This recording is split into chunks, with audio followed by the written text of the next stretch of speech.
Good afternoon, everyone. I'm going to call the meeting to order, that being the special council meeting of Warwick Township Council, January 25th, 2024. And of course, we start at 3:30. The purpose of the meeting today is the presentation of the proposed 2024 budget for the Township of Warwick. I will let everybody know right off the bat that our Public Works Manager, Andrew, is not in attendance today, but Amanda and Trevor are going to try their best to answer any questions. And we do have Mike DeVos from Streets here on any drainage inquiries who might be able to assist us as well. So I remind council of the disclosure of pecuniary interest and conflict of interest rules and regulations. Did anybody have any conflict of interest at this time, council? Seeing none, thank you very much. I also like to welcome everybody who's joining us through our Warwick Township YouTube station. And now I'm going to do the acknowledgement of ancestral lands. We acknowledge that the land on which we are gathered here today, Township of Warwick, is located on the traditional lands of the Anishinaabe, as well as the many Indigenous nations in Ontario, whose footsteps have marked them for centuries. We also wish to acknowledge that we are situated on Treaty 29 and Treaty 25 territories signed by Chippewa chiefs, and we offer our respect and gratitude for these lands. Council, I'm going to make a little change on the agenda. We do have some timed events. I'm going to come back to number 5. That's councilors' commitments and councilors' items a little later on. And I'm just wondering, we'll probably do the same thing with staff items, Amanda, unless you think that the verbal update, which does mention drains and so on, is something we should do now. No, we're good. Okay, we'll leave it till later as well. So we do have a couple delegations with us today, folks. And the first one is at 3:30, and we have John Ruth and John Leckman. And they're here today to talk about drainage concerns in Watford. So I'll ask the two gentlemen to join us at the front. And we'll give them a chance to get ready. And we also have Mike DeVos from Streets here as well to assist with any potential questions.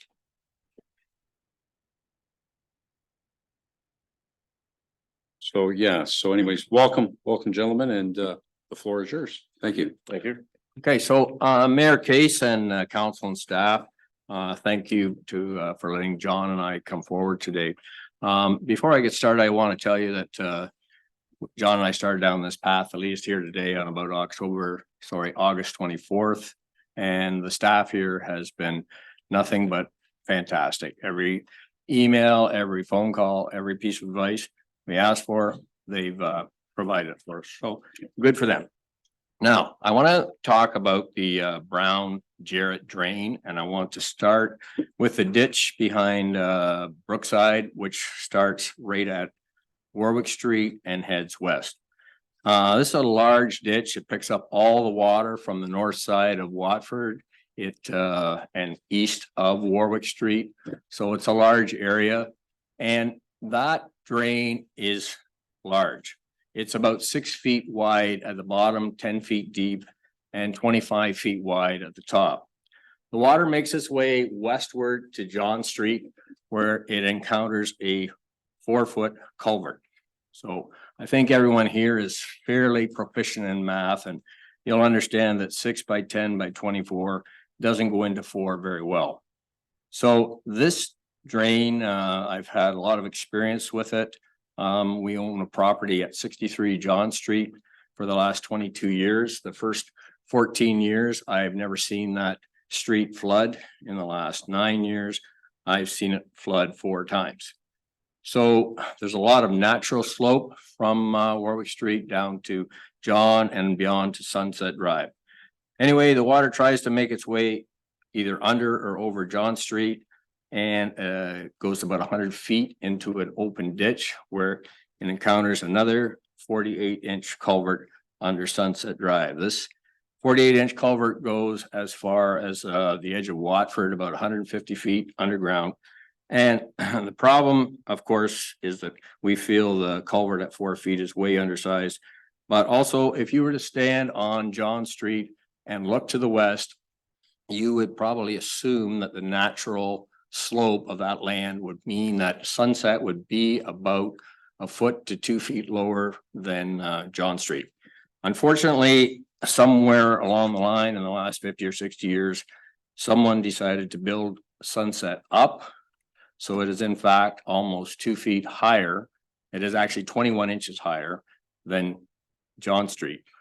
Also, with the natural slope of the land, that means basically got a 3 to 4 foot dam on top of the drain. So the water just doesn't get away. I would suspect that the Brown Jarrett drain is over 50 years. We weren't able to ascertain exactly how old. Obviously, it's been there a long time. So with the advantage of age, I'd like to just take everybody back. I know a lot of you here are young, but I will say this. 50 years ago, when that drain was put in, there was no such thing as McGregor subdivision, Victoria Place, Victoria Street, McGregor Street. And, you know, you think about what the changes have been. 5 years ago, there was a large ball diamond, and now we have a beautiful community center with a huge parking lot covering that. 40 years ago on Scenic Drive was a hayfield. 7 years ago, Scenic Court was a hayfield. 35 years ago, there was no food land, Lambton Mutual or Brookside. It was all horse pasture.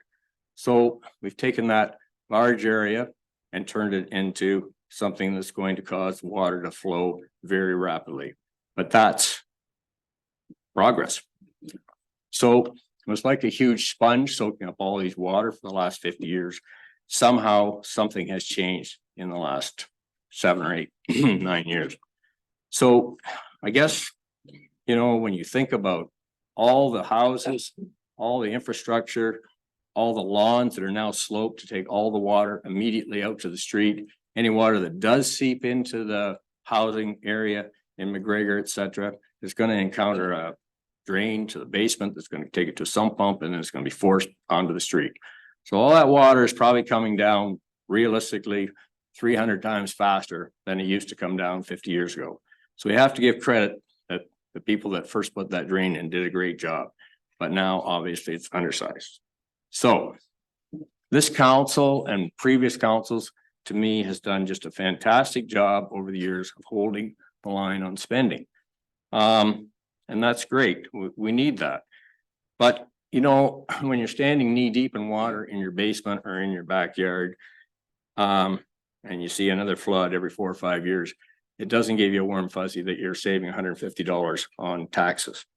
So what I'd like to do is ask council to consider fixing this huge problem. Fixing any drainage east of John Street, this is my personal opinion, would just be a waste of time until the outlet is fixed. Anyone that knows anything about drainage will tell you, unless you have a huge or a good outlet, no drain is good. It's just not going to work.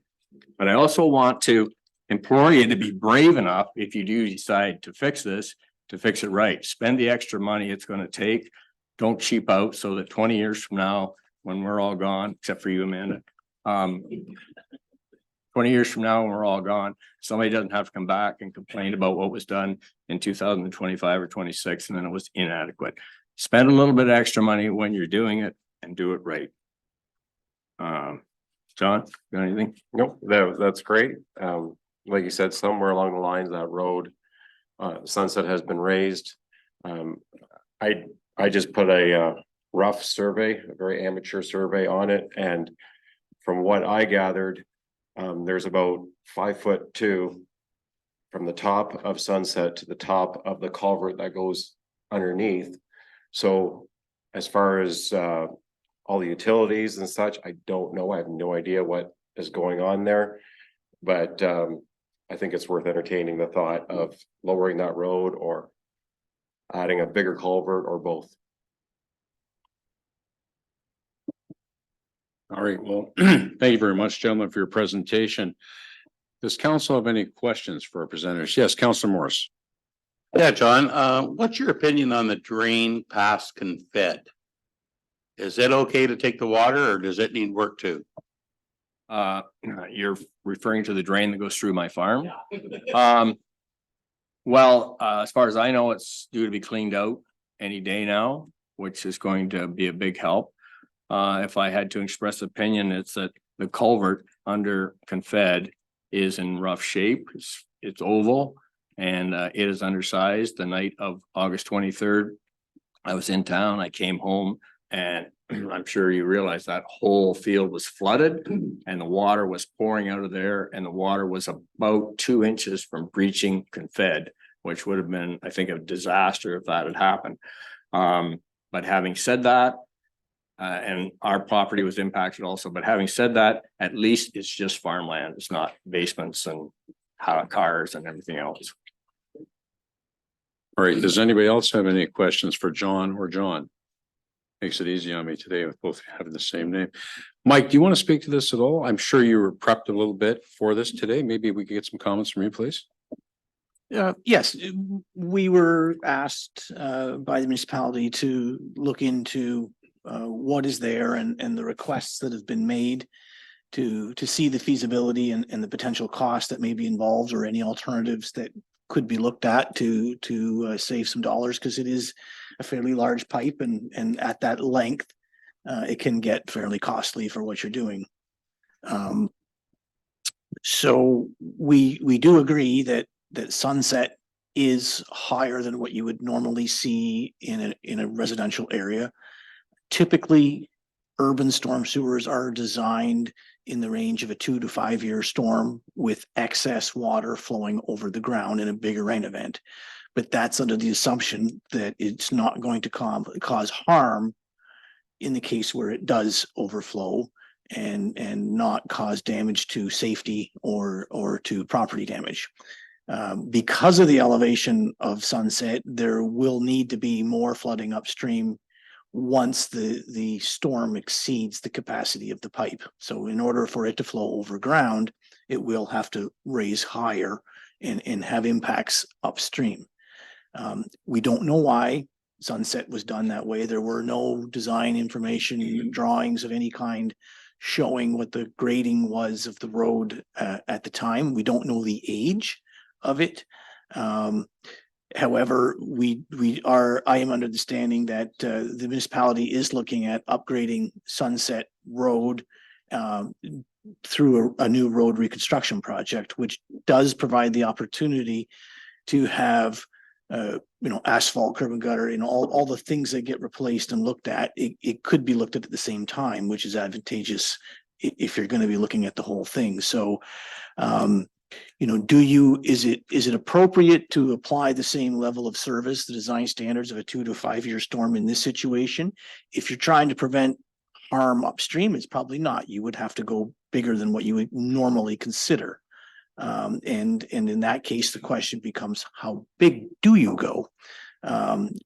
Rain events we've had in the past 10 years have been the frequency of the larger rain events has been increasing. That is referred to as climate change. We don't know exactly what the stats are on that, but I can say that typically we will be expecting to receive storms bigger than what you would typically want to spend to put all the water underground. So my caution is that whatever the municipality does still may have some flooding at times. Now, the frequency and the duration would be significantly reduced. So instead of once every 4 years, you might see once every 20, 25 years is what I would suggest would be logical. Now, you could spend more money and make the pipe bigger. There's no limit really to how much money you want to spend. But when we were asked to look at it, we looked at the capacity of the pipe. What happens is, just to give a little bit of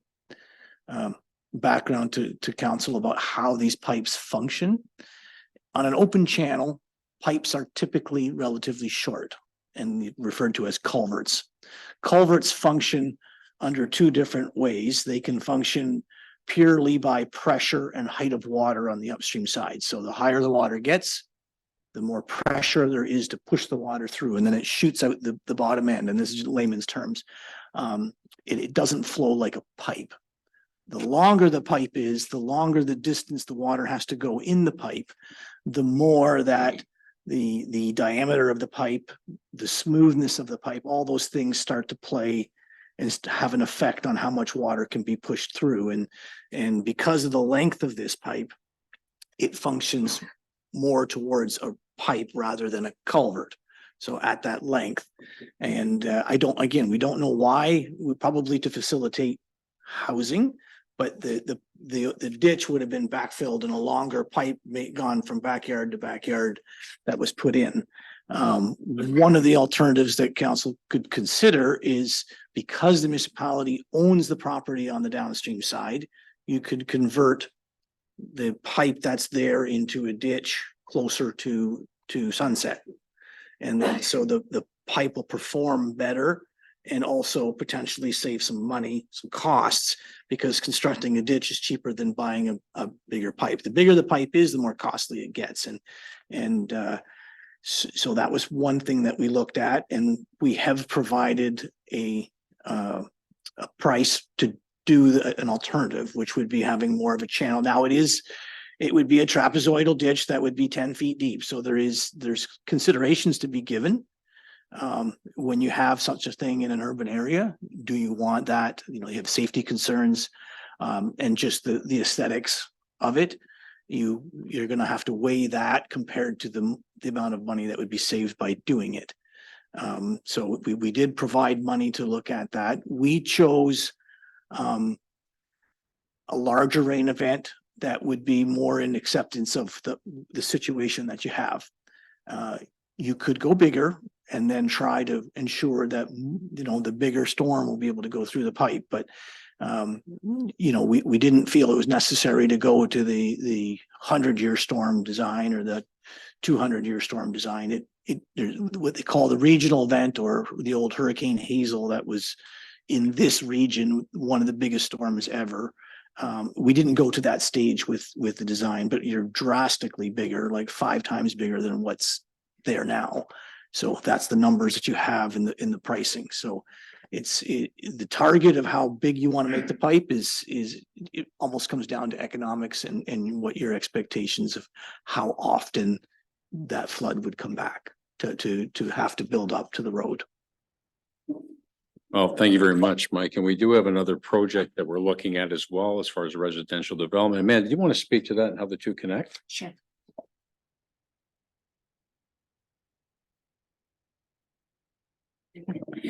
Thank you, Mayor Case.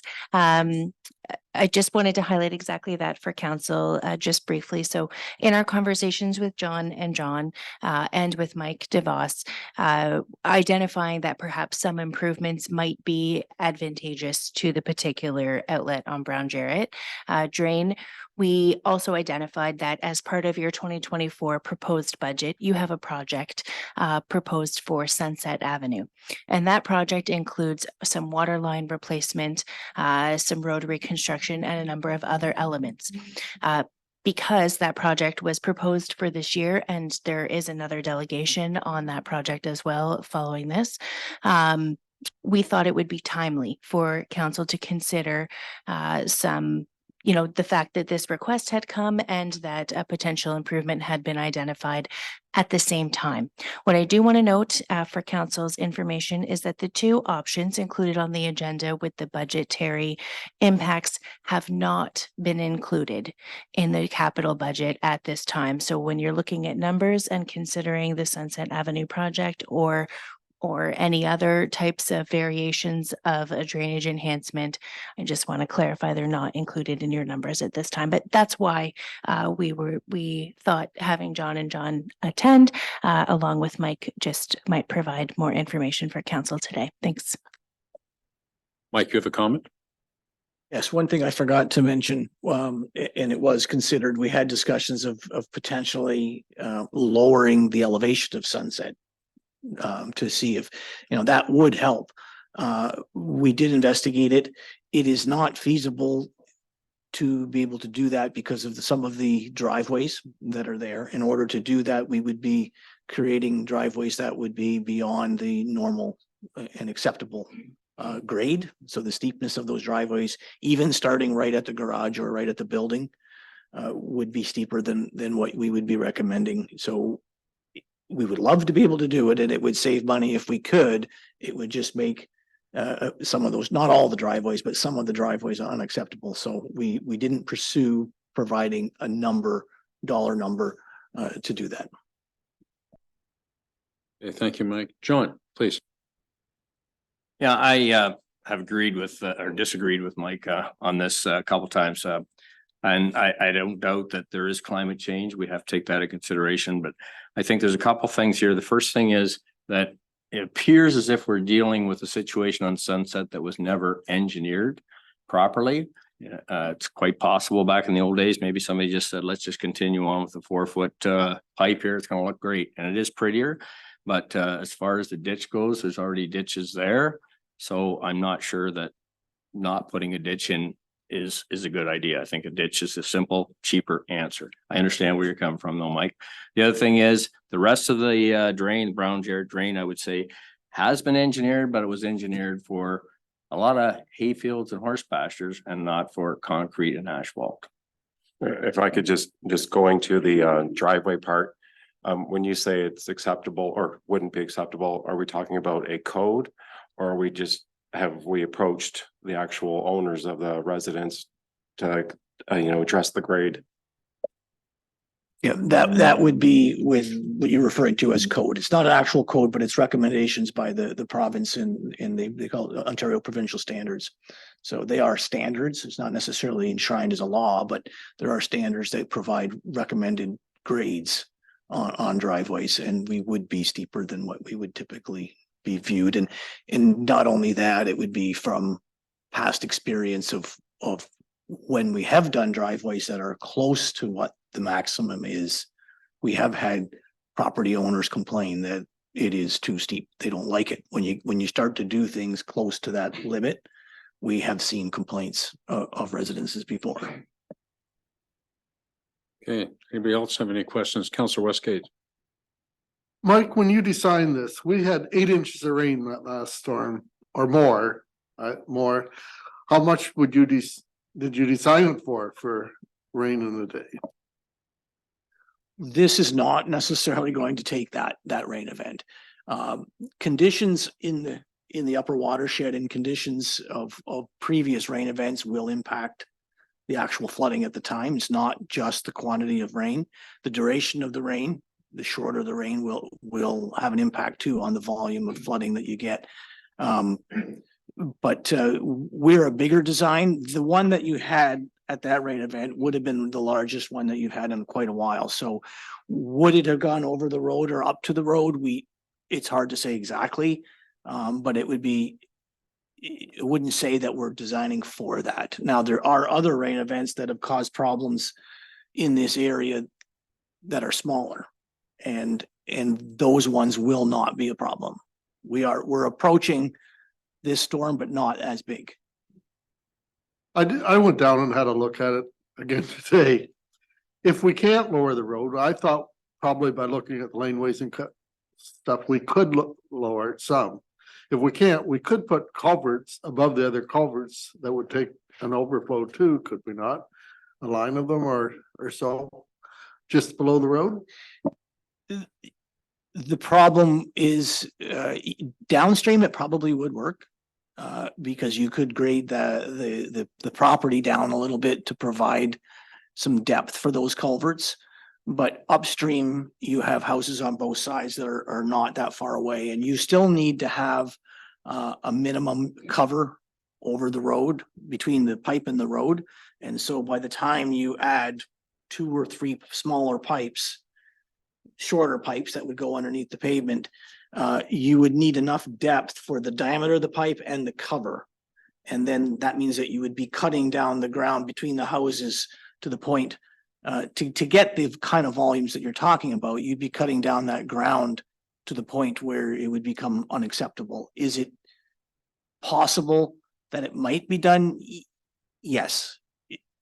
Is it I was looking just across the road, not. Yeah, like the pipes would stop. What you're suggesting is the pipes would stop, say, at road allowance.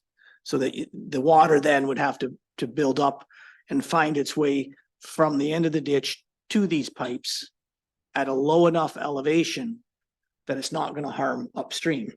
And getting that in place with a lower ground and trapezoidal area between the houses would be challenging. Is it something that we can investigate further? Potentially.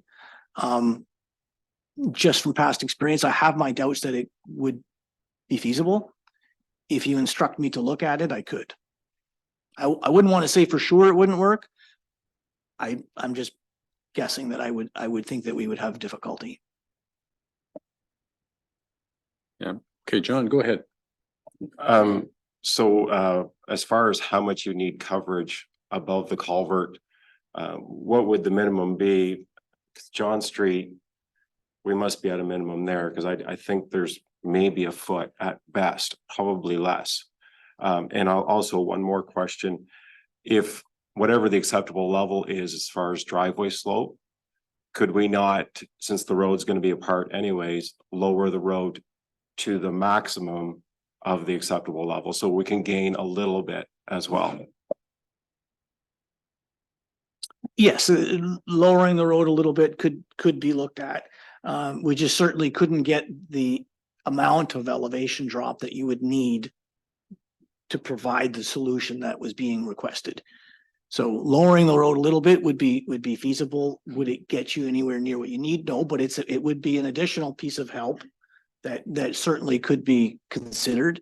About 1 foot is the minimum amount of cover. Now you need to have asphalt included in that, and then some gravel there on top of the pipe. So, you know, to have that and then have pipes underneath that would provide what you need would require lowering the lawn area from the road up to the ditch. And I just have my doubts that you could fit it. Now, again, I'm not saying that it absolutely won't work. I didn't feel comfortable proceeding to a cost or a design and doing it without being instructed. You know, it's something you could investigate. You know, I don't know if it would work. Thanks, Mike. Councilor Morris. Yeah, Mike, you're gonna help me with the math a little bit here. Right now, there's a 4-foot culvert underneath here. Yes, What's 1,500 mils? 1,500 mils is 5 foot. So we're going up 1 foot. Is that, in your opinion, enough? Yes, the one thing that needs to be talked about, and I mentioned it quickly, but it's unless you're an engineer or more familiar with this, you probably wouldn't understand. When I said that the longer the pipe becomes, the type of material is friction on the inside of the pipe. And right now what's there is a corrugated steel pipe. So the inside has corrugations and it's rough. So the water moves slowly through it. What we're proposing to use is a smooth wall pipe.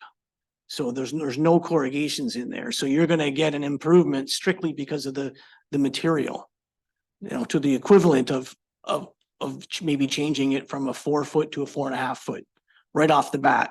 Then we're going to go up 2 sizes. So there's a 1,200 millimeters, which is 4 feet. There's 1,350 millimeters, which is a 4.5 foot pipe. And then you can buy a 5 foot pipe, which is 1.5 meters. So we're going up 2 sizes of pipe size plus changing the material. So it's equivalent of really changing 3 sizes. Thank you, Mike, for that. I guess one of my comments is, during the August storm, an awful lot of residents had their second insurance claim for basement flooding. Don't want to have them in a position where they can't get insurance because repeated claims. I think we need to do something. And I don't like the idea of having another open ditch. And I don't like the idea of having people not be able to get at their driveway and on Sunset because we've lowered it a foot. So your second proposal, is that all? That's where there's no open ditch? Your option 2? I believe that option 1 is the full replacement. I didn't look at what was posted. There's 2 numbers. The higher number is all pipe. Okay. And then we looked at using ditch on the downstream side where we could. I honestly thought we would be able to save more money than we were. But by the time we protected the bends, because we did want to keep that ditch away from the residential property that's on the northwest side of the culvert. The existing pipe goes underneath the corner of that property. But it's pipe right now and they have a usable backyard. So when we dug the ditch with a bit of a bend in it, or designed it in a preliminary stage. We designed it that way to prevent taking the yard away from a resident that has yard now.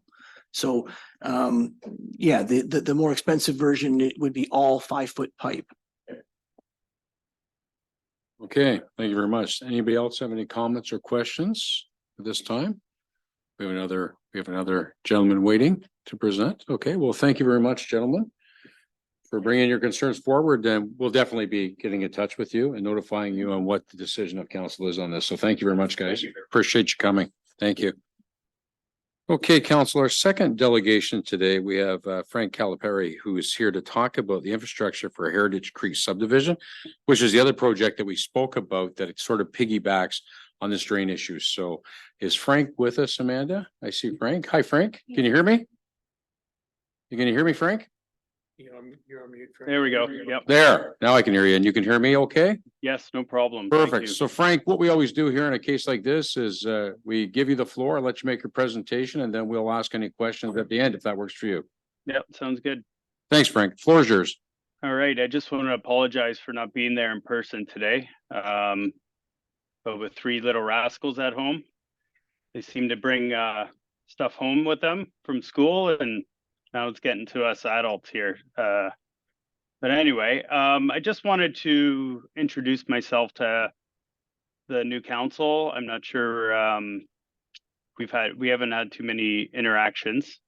So yeah, my name's Frank. I own Castell Homes, Heritage Creek subdivision, and Watford Investment Group in town there.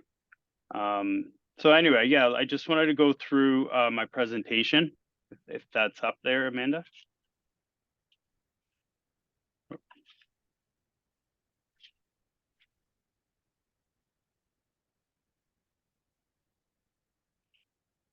Go ahead, Frank. We do have it in front of us as well on our Okay. devices. She's All going to right. put it up, but go ahead, sir. Sounds good.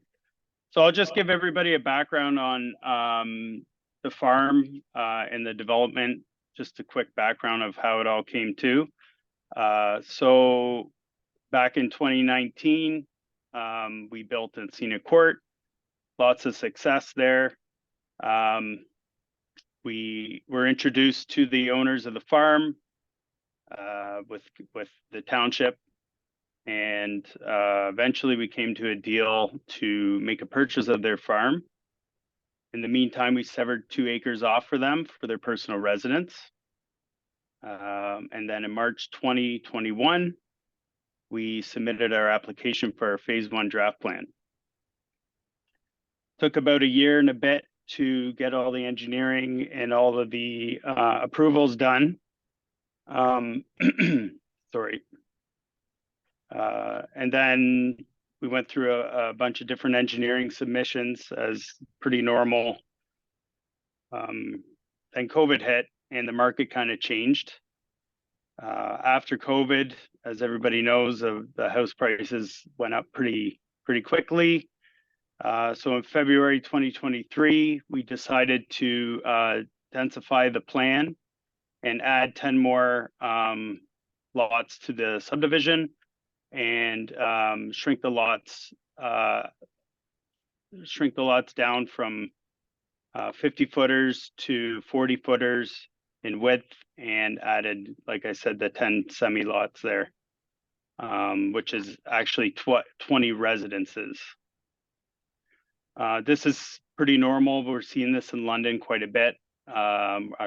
Most major cities, they've been doing this for a long time, trying to cram more into smaller areas, which is an affordability thing. So we followed suit, and we had that red line revision approved by Lambton County and Warwick Township, September 2023. And we resubmitted a revised engineering package in October. And we're basically where we're sitting now in January is Spritz has approved our final engineering package, and we have sent in our applications for our ECAs for our storm and sanitary. So we are pretty much at the finish line here before we start our servicing.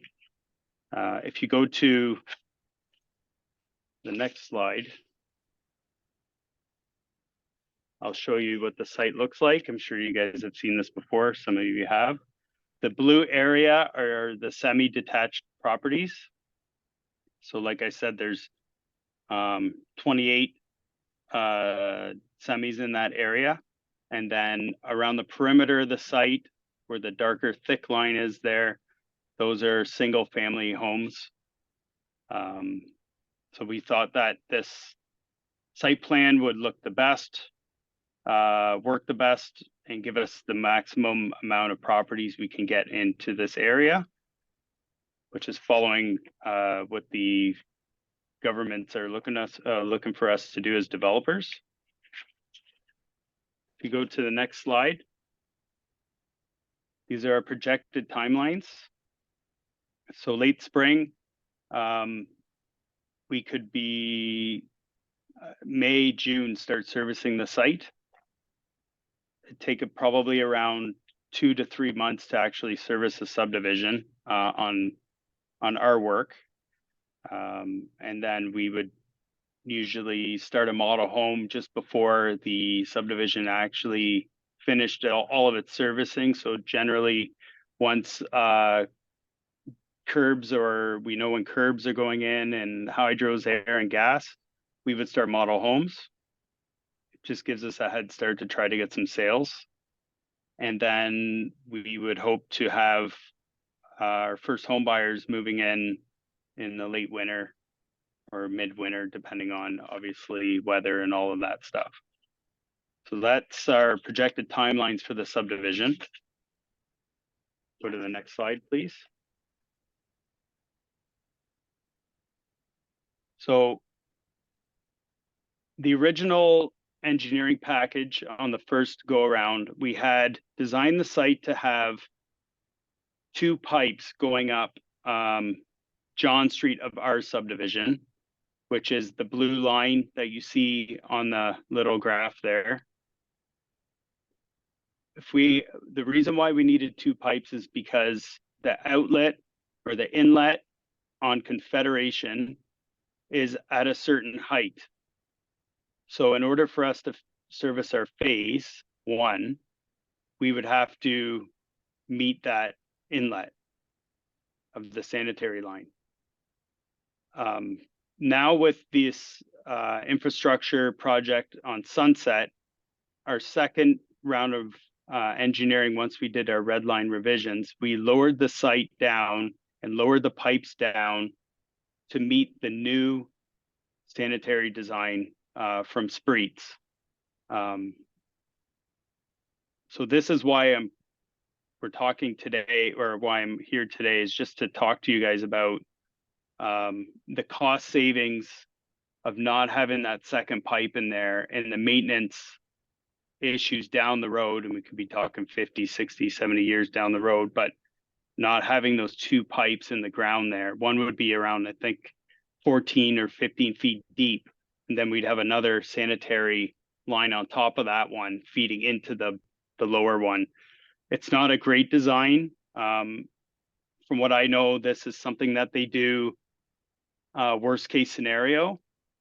But since the Sunset project has come to budget and almost ready for tender, we decided to have our site match all of that project, and which will again save everybody money down the road, and now I guess with their servicing. So we really are asking for this Sunset project to happen, so it can keep the efficiencies of the project and the cost down, which is affordability of homes. We understand that there is a water main grant available as well for this project, and I think there is some sort of expiration on that as well. So that's another bonus to having this Sunset project approved. Obviously, we have planned to have this site multiple phases. So if you look at the little diagram in the slide there, you'll see phase 1 And then to the north of that, there's a pond and a park. That is phase 2 area. And then to the north of that neighborhood park is phase 3. And then there could be a potential for phase 4. So those phases are pretty much dependent on this new elevation of the infrastructure upgrade on Sunset. Because of the way the land is on that farm, we need to gravity the sanitary down to Confederation, and that needs to be at a lower depth, which meets Spruce's designs. So this opens up obviously a lot more housing for the future of the town. Again, makes it more efficient and completes a subdivision on the other side of the Confederation, which will take a lot of the pressure off what you guys even just talked about with some of the storm issues. It would all be independent into the site. We design at the current standard, and which is a lot more upgraded compared to what they were doing 50 years ago, right? So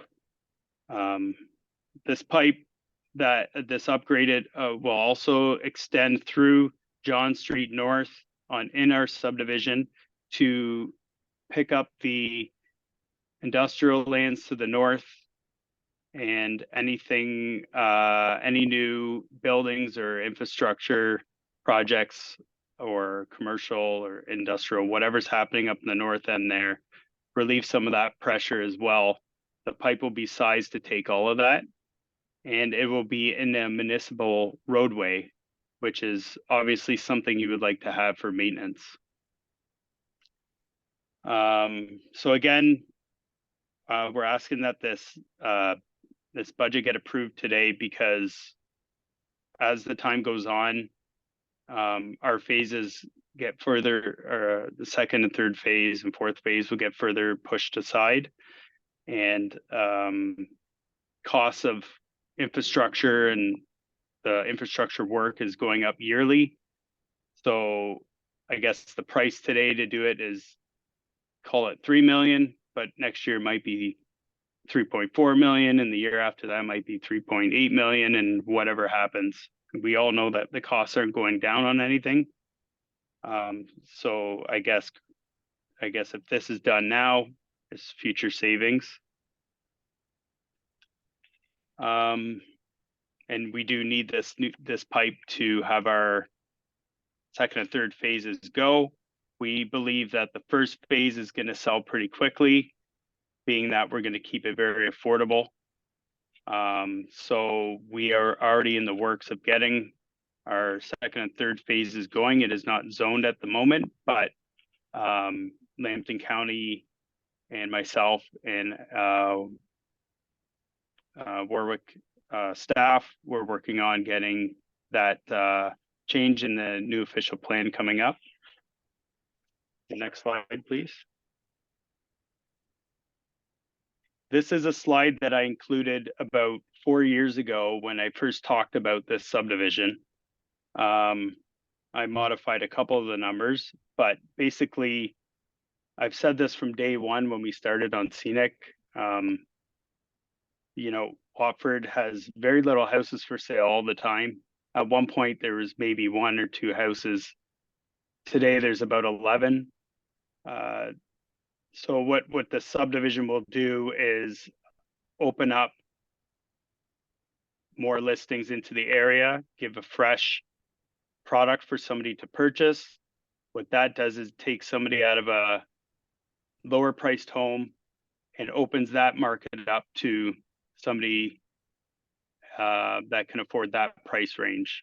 So it's like a chain effect. So that's kind of the same thing that happened on Scenic. We opened up houses there that were affordable. We had a 20-year-old couple purchase a house. I've never built a house in the 15 years in my business to a 20-year-old couple. So that was all because of the affordability of that subdivision. We all know that other towns are thriving from the expensive, bigger centers around them. Strathroy's price point, we were building in there for the last 3 years. We were basically double the price as the homes in Watford. They're 10 to 15 minutes down the street. So there's a big opportunity to bring Strathroy residents into town. Obviously, I think everyone can agree that population growth is good for the town and for the businesses and all the stuff that is in town. Yeah, so I'm just going to skip some of these. The potential increase from all 3 phases, we believe will be 500 plus residents. The first phase will have 50 lots. That will probably equate to 100 people, if not more. The estimated tax base revenue from this would be around 200,000. That's a rough estimate using the numbers from your last budget on the tax rate. So that's revenue for the township. And obviously the local economy, like I was saying before, the community center, you know, that all of that stuff increases with people moving into town. Scenic Court was a prime example. I think we only had one Watford resident actually buy a house off us. The rest of the residents came from out of town. Some of them returned back to Watford from Forest and other areas. But the fact that people were moving from Exeter to Watford or from Toronto to Watford, these are all people that contribute to the internal economy there. So that's what we would push for in our site. And again, new subdivisions always open up lower priced homes, resale homes. So that's another bonus for the town. And typically people buying new homes that we see in London are always families. Not always, but majority families. They tend to spend a decent amount of money because of their kids and all of that stuff. So again, that really pushes the economy forward for the township itself. So that's pretty much all I have to say. I just wanted to let everybody know the importance of this Sunset project getting approved today. Because we've designed our subdivision for that lateral height, and we don't want to go back to the engineering table and modify again, because that'll be probably modification number 10. And we just want to get started. We're right there at the finish line, and we're ready to put a shovel in the ground. So I guess if anybody has any questions. Yeah, thanks very much, Frank, for your presentation. Before I ask and open up the floor to questions, I'm going to ask our treasurer, I'm going to ask Trevor Jarrett to explain the financial aspects of this along with the grant, and then maybe turn boss for comment as well. Trevor, the floor is yours. Thank you, Mayor Case. Just for reference for everyone at the table, particularly council who weren't here last time, we got the OCIF green grant for this project, out of which we're responsible for roughly 30% of the costs. So our $1.3 million, which has gone up since the time due to the change, the feds and the province are contributing 2.1 million to this. The other thing that I think is impactful here, even though we've had new numbers presented to us by Mike today in order to satisfy other concerns that are attributed to this project has an end date of 2026. So time is ticking on it for it being done. My understanding is, considering there is going to be a road component on it and they'll need a top coat, this will definitely be a 2-year project. And that's where I'm going to turn to Mike, because this doesn't have to be added to this year's budget, but it will be a emergent issue or added in automatically to the 2025 budget. Am I correct in that assumption, Mike?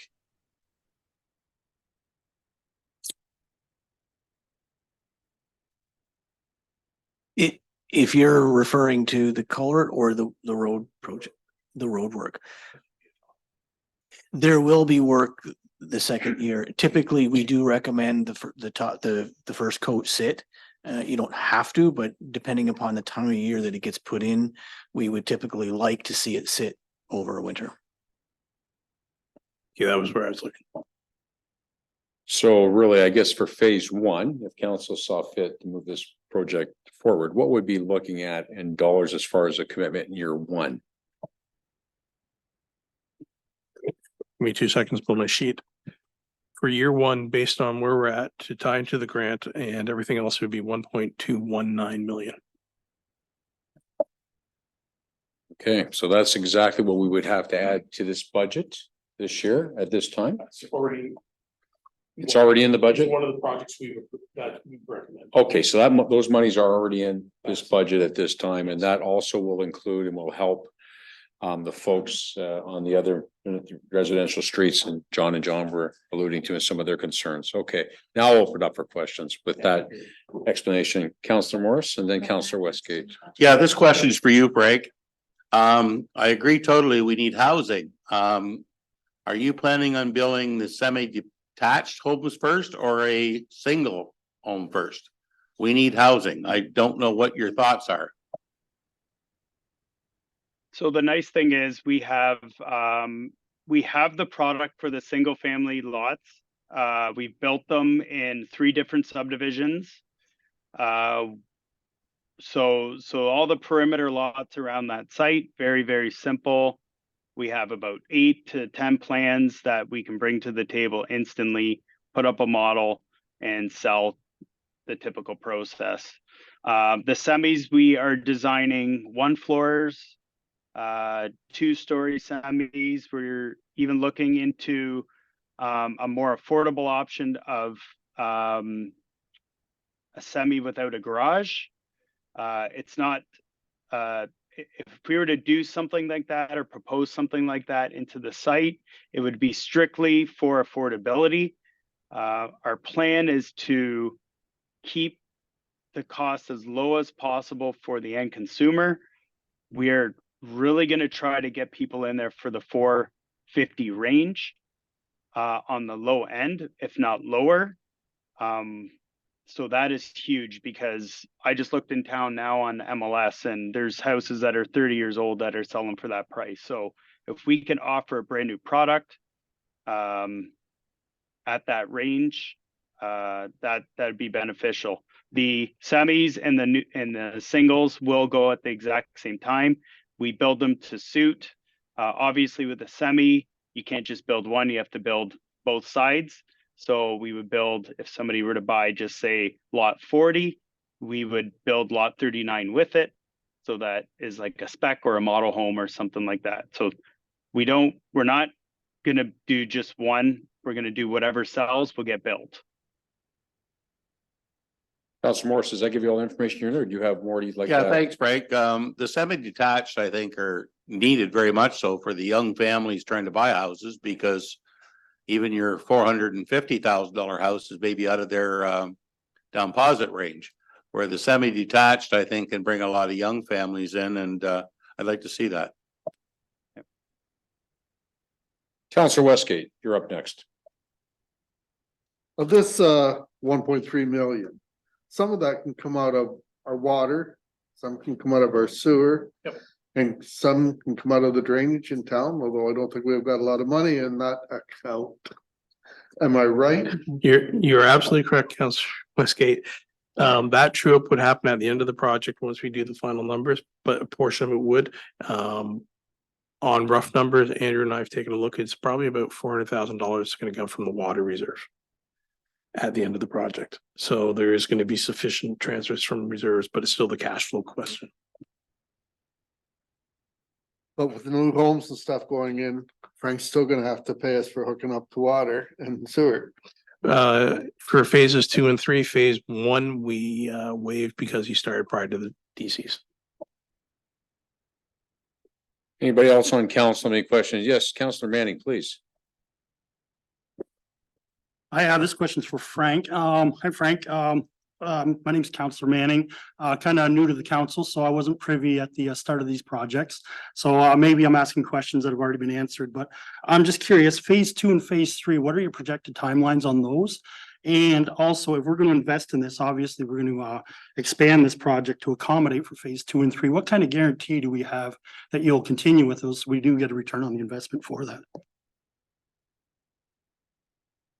So I'm sure Amanda and Warwick staff can tell you, I've been all over the rezoning of the rest of the property to residential.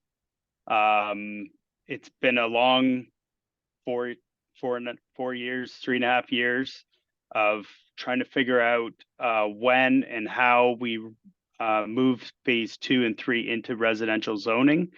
Now that the project is taking a little bit more time to get to where we are today, we're closer to an official plan amendment, I believe, or opening up the official plan, I believe is what planning has said from Lambton County. So last I spoke to Lambton County, they said that it could be 2 years before they have those lands moved to residential or whatever has to happen on their end.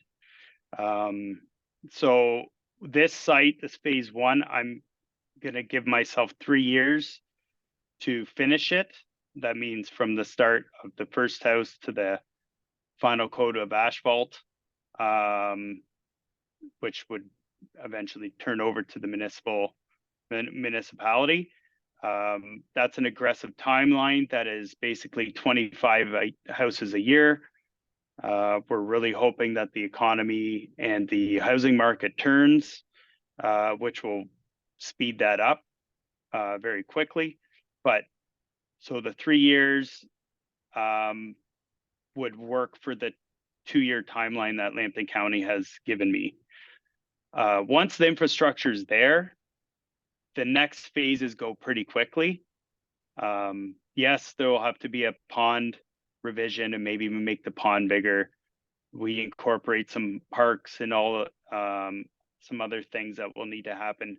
But the first phase is always the toughest one to get going because we've already planned for the second and third phase on infrastructure.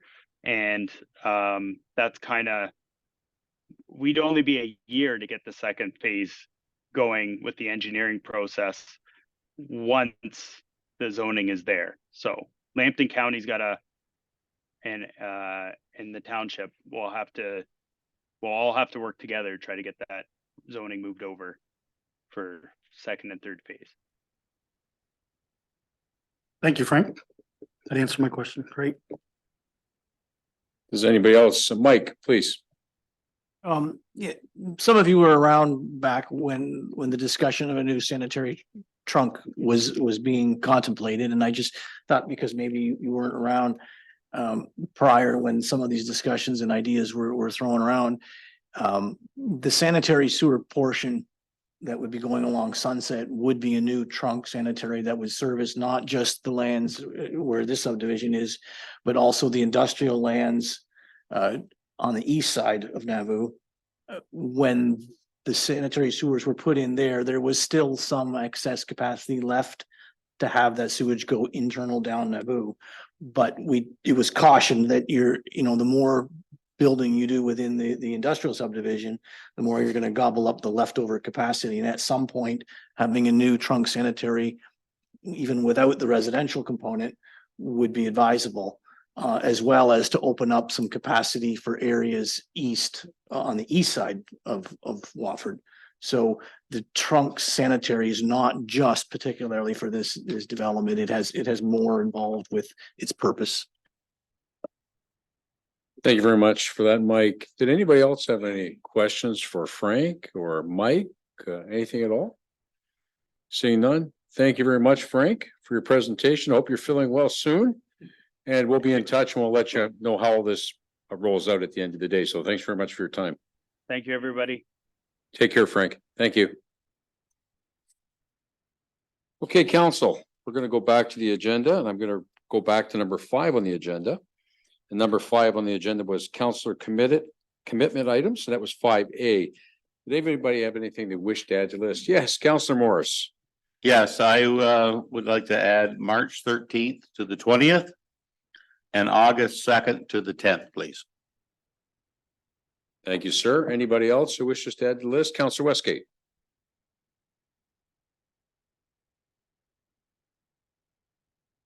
Very good. Thank you, sir. Anybody else? Yes, Deputy Mayor Kellenberg. I'll be away September 1st to the 14th. Very good. Okay. And as things come on, you're always welcome to talk to the clerk or the deputy clerk and add to the list. So thank you very much for that. We do have a meeting on Friday, or pardon me, on Monday, next Monday. I'm going to ask for councillor items, but this has been a long meeting thus far and we've got a lot ahead of us. We haven't even torn into the book yet. Does anybody have anything? I'm not even gonna go around the room. Does anybody have anything they wish to put on the table today, or are they good to wait till Monday for councillor items? Councillor Manning. Yes, I have one, just because of the nature of it, and I'll make it quick, but it's more for the Parks and Rec. It's involving the southern portion or the southern parking lot of the ELCC. I just had a note, people noticing, and I went up and noticed after the snowfall that the accessibility parking and then to the front door, the sidewalks are cleaned. And the parking lot itself is cleaned to a certain standard, but there's a yellow line there that's supposed to act as a walkway for people in the accessibility. And it's kind of clean to the standards of the parking lot. And people were just asking if we can have that cleaned down farther so that, like, you know, wheelchairs and things like that can use it, and people with canes and all the reasons for the accessibility. Yes, thank you, Councillor Manning. That's a great point and something that our internal Parks and Rec staff can look at and certainly ensure we're addressing moving forward. We do sort of work hand in hand with Public Works in terms of the parking lot snow removal. But I'm sure our staff can take care of your request. Anything else, Councillor Manning? No? Is everybody good to wait till Monday on the rest of the stuff? Okay, very good. Thank you. Let's go to staff items, and we have 6A. It's a verbal update from Amanda Gubbles, our CAO clerk, on behalf of Andrew Maver, Public Works Manager, on the following items. Amanda, I'm going to turn it over to you, please. Thank you, Mayor Case. As noted on the agenda, we just had a few items that Andrew had planned to report back on in support of the budget conversation. So in his absence, just wanted to share that information with you. There has previously been a question on the Moffat Drain extension and how it was being funded. Through our treasurer, we did confirm for your information that the project is funded over 2 years with $100,000 allocated in 2024 and 2025. The project has already been funded in the proposed budget. So that's just for your information. The secondary item was at our previous first budget meeting, we had a request from a resident and business owner about installation of lights on Industrial Drive, the extension, well, the whole road and the recent extension. There are currently no streetlights on that road. Working with our municipal engineer, we did confirm a cost estimate for that project. Should council wish to pursue it at $36,000, and that would install all the lights recommended for that section of roadway. At this time, that is not funded in the proposed 2024 budget, so just included for your information. And the final one is the timelines associated with the Nauvoo Road and Confederation Line intersection improvements.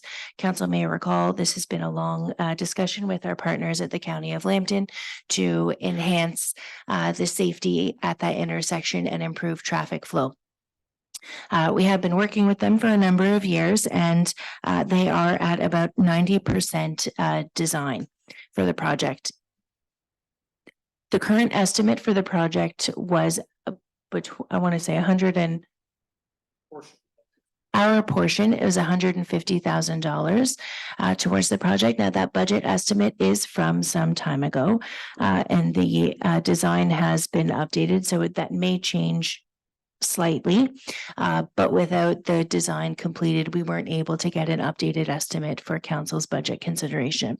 In terms of timeline, the county has confirmed that that project is intended to go forward in 2024, meaning typically the municipal portion would be due during construction this year, depending on timelines associated with construction and tendering.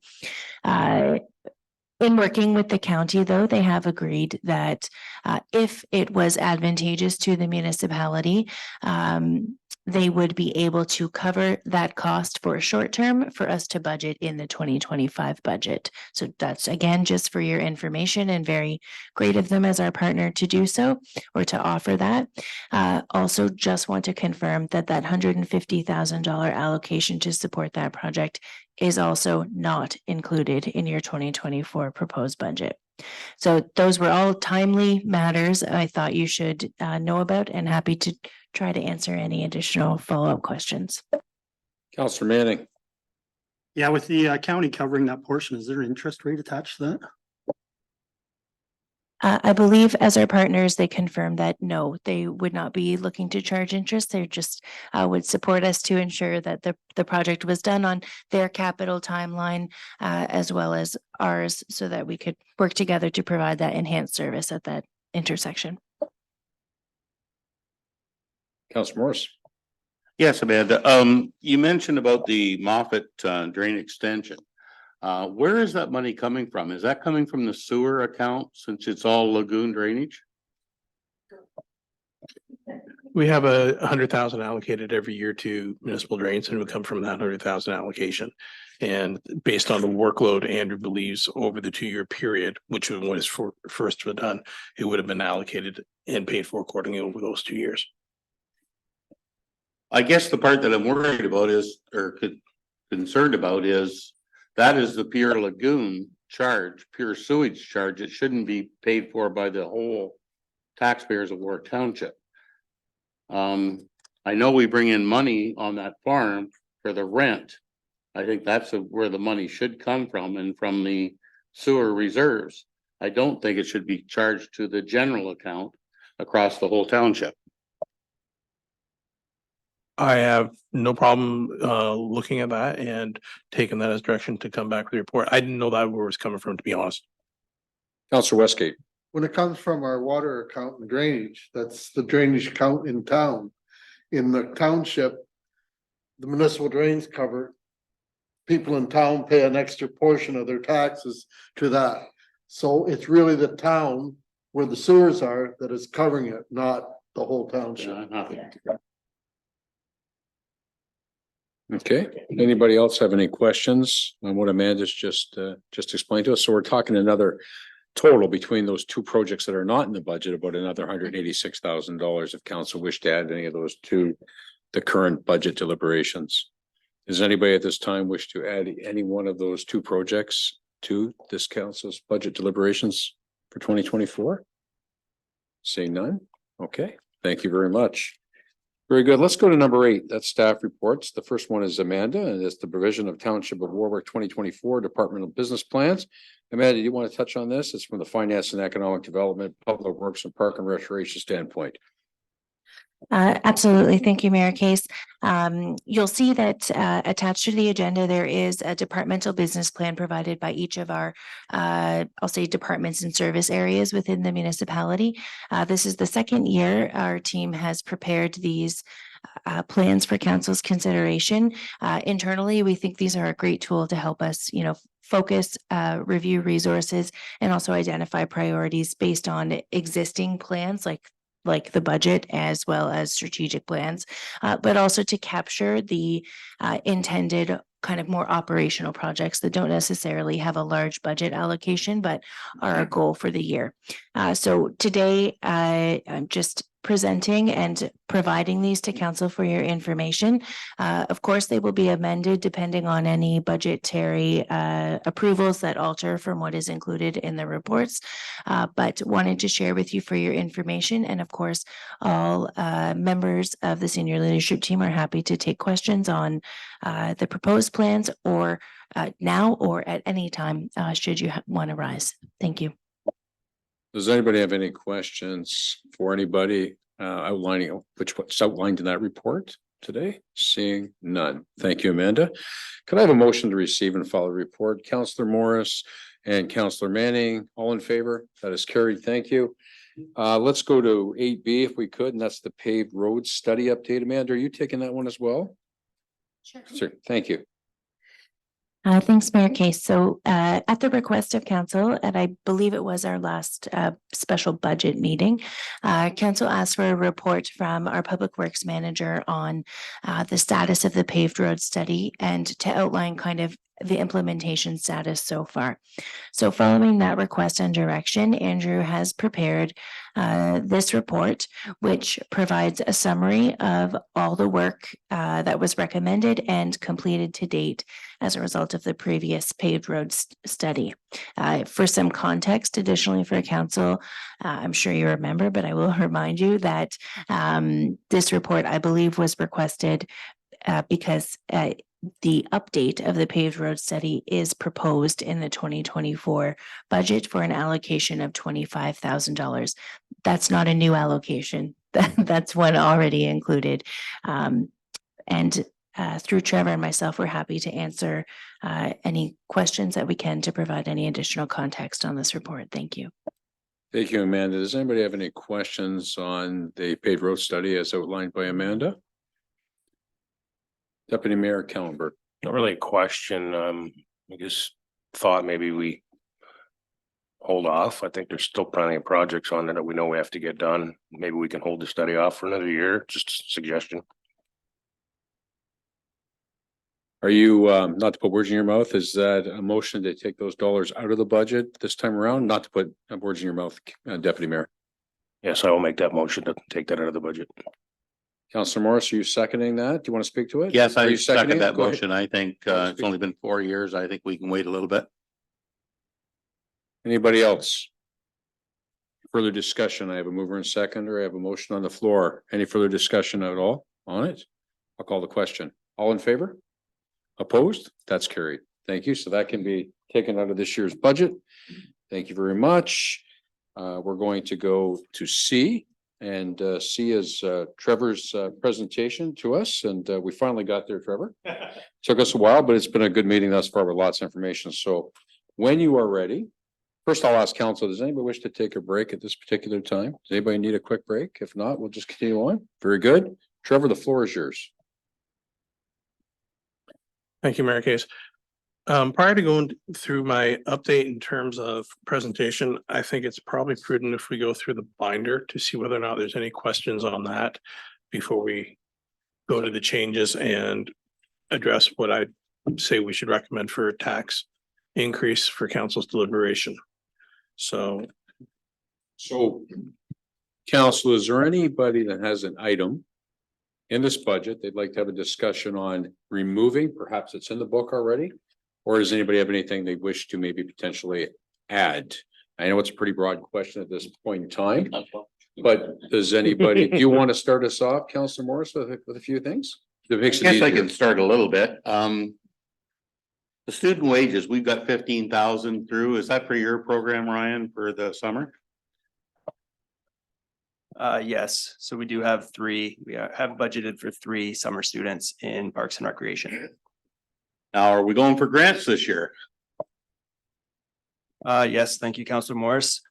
We have submitted our summer student federal government funding application for the 24 season.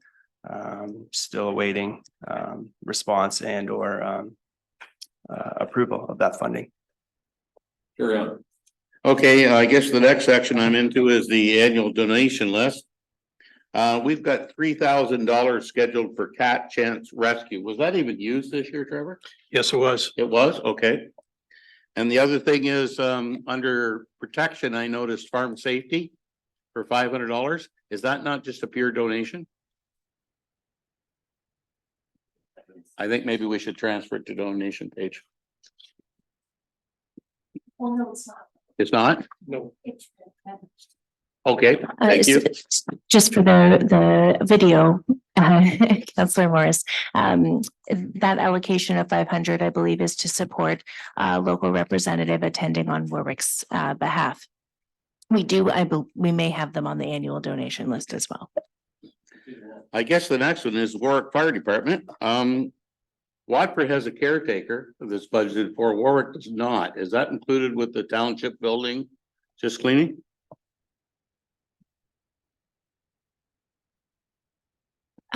You are correct. There is a difference in the maintenance at both the Watford and Warwick station.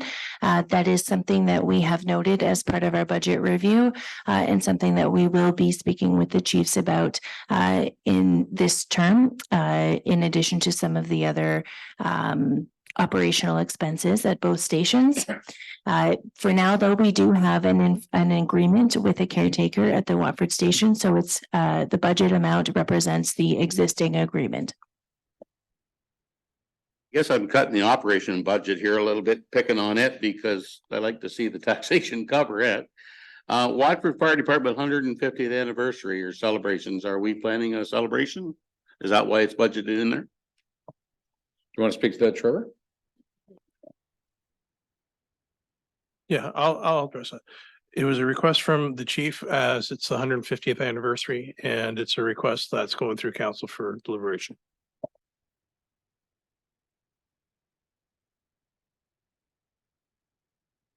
Councilor Morris, do you have something else at this time, or do you want to take a break? No,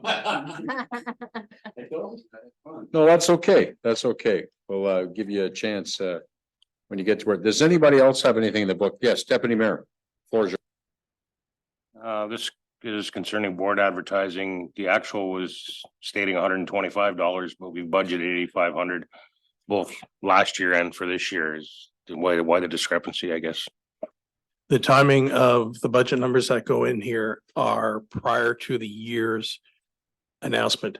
It's going to be one of the changes you're going to see going forward. I'm actually going to put the prior 2-year actual in going forward. Our board advertising that went out in late December after the publishing of this budget actually met the $8,500. I have one more. Watford Lights actual was 19,302. We've got budgeted 32,606. The same situation, it's timing. There's year-end true up on it. Go ahead, Deputy Mayor. Office lease, it's gone up 15,000 for the upcoming years. That go up every year? Is it? It's tied to CIP. Very good. Councilor Manning. Yeah, under tab 4 protection, and it was item line 7075, the bylaw officer fees. I noticed that we had it budgeted for 20,000. We didn't use it and we still have it at budget for 20,000. Is that just one of the reasons behind that? There will be, you're definitely right. There was a gap in the services last year. We relied on the county. We will be getting an invoice for a county for some of the work that they did this year. It hadn't come in at the time. We still haven't received it. This year, we're planning to go to we're exploring a different model, but we're hoping to use it. Yeah, and I have one more under the environment. What was that, 6? Let me see, I got marked here. So it would have been line item 7054, yard waste. So we had a budget for 30,000. We used 11,000 some. We had a variance of 18,000, but we're still budgeting for 30,000 this year. We will continue to budget that for the simple reason of prior years, we have exhausted that budget, and it all depends on the year. It truly does. Thanks. I'll look to my right. Any further questions at this time, gentlemen? I'll go to my left. Councilor Westgate. I had a few that are much the same where we didn't use up the money from last year and we still put in this much. But there's one like for host reimbursements. We've got 4 million in. Yes. We didn't get that much last year and I don't see any reason why we will get that much this year. For host reimbursement, We got 3,000 or 3,656,000.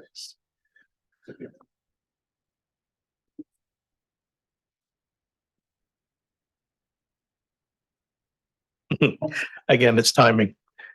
The actual came out and Waste Management produced their numbers last week was 4.2 million. So we actually got 4.2 million last Yes. year instead. The 3-year average has been $4 million. That's why we went with $4 million and will continue. The difference is last year they did not have a soils agreement whereby they got a reduction in soils. That's why they're at 4.2 instead of 4 million. Okay, that explains that. It's just Watford garbage. There was a variance last year. And we're going to put more money in this year and still, CPI increase again. There was a variance last year and this should cover the variance.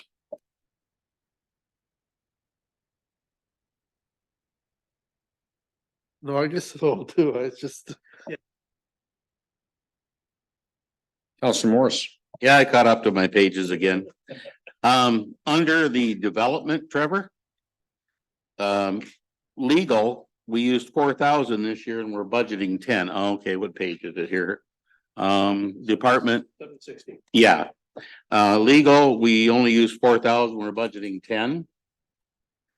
And professional fees, service and rent, we only use 1,100 and we're budgeting 15,000. We budgeted 15,000 and again, a 3-year, what I tend to do is I look at a 3-year history over it. And that's how I've done it. And we've come down substantially. Legal, I do not believe we are under, and I also don't believe we're under on the 15,000 for professional fees. Those be engineering fees based on the fact that Mr. Perry mentioned that he's going to be close. The cost that we're going to have to incur for legal to finalize site plans, subdivision plans, and the engineering costs will fall under this category. Yes. That's all my operating until we get the capital. Okay, anybody else have anything at this time? Yes, Joe, Councilor Morris. Used to calling you Councilor Morris's name. Councilor Manning, please. Okay, Trevor, so this one's kind of a switch here rather than looking at cutting. I'm just curious, in general government, tab 3, line items 7057 and 7058, human resources and records management, we had 0 on the budget, but we spent 4,782 and 27,000, but we still have 0 on the budget. So I just want to make sure what those, roughly what those expenses were for, and that we're not going to be caught with that again. We had, sorry. We had a grant from I believe it's province or was it federal? It was a provincial grant to update our records management system. That project completed in 2023. So we will not have it for 2024. What you don't see is there's an offsetting grant that's combined in the federal or provincial conditional grants that offset those costs. So it's a net sum 0. Thank you. Anybody else have any other questions on the budget before Trevor starts to go through it? Anything else they want to highlight? It's not an operating. Very good. Are we good to go on to capital? Okay, nothing else on operational? Everybody's good with it? We could always come back. Very good. Let's go to capital. I'll give the floor to you, Trevor, to make your presentation. Thank you. Minor capital is tab 11. If we can start with minor capital concerns, then we will go to the major where I expect more discussion.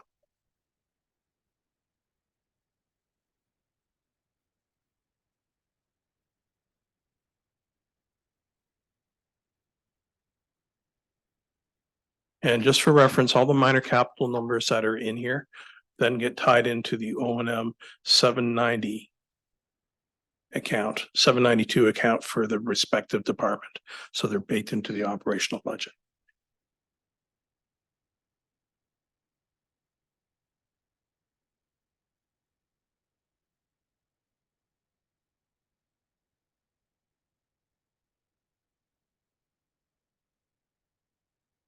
I think what we're going to do is, before we get into this, I'm going to actually have Trevor give his presentation.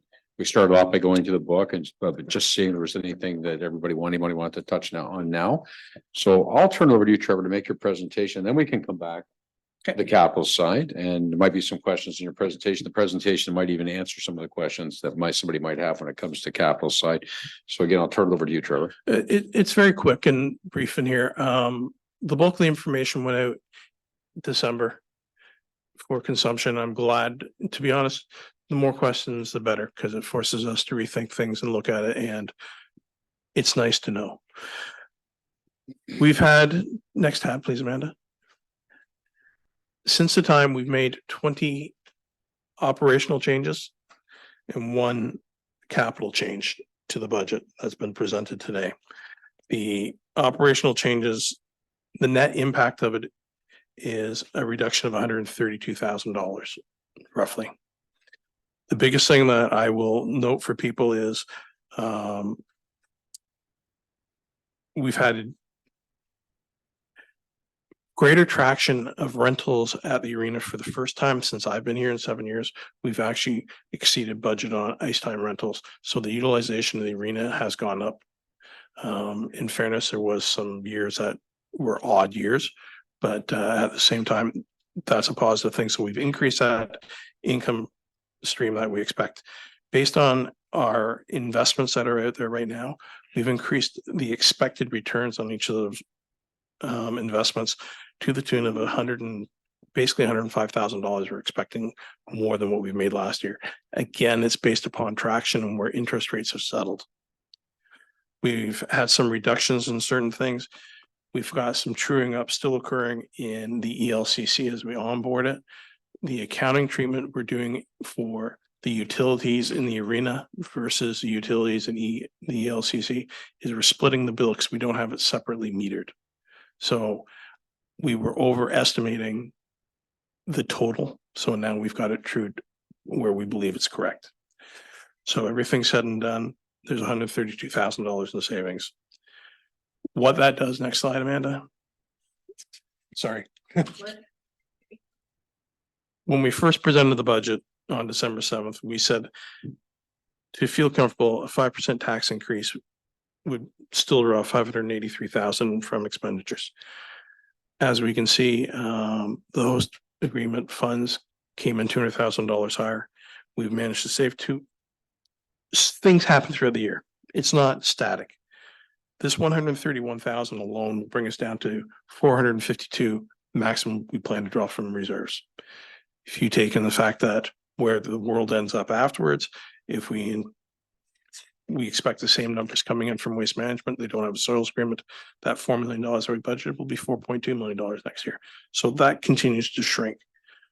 We do feel more confident now with everything as it sits, with what's presented before any changes from today, that the 5% that we asked for can go down to 3.5 comfortably to help offset the situation and what's happening in the world with other pressures that people are feeling.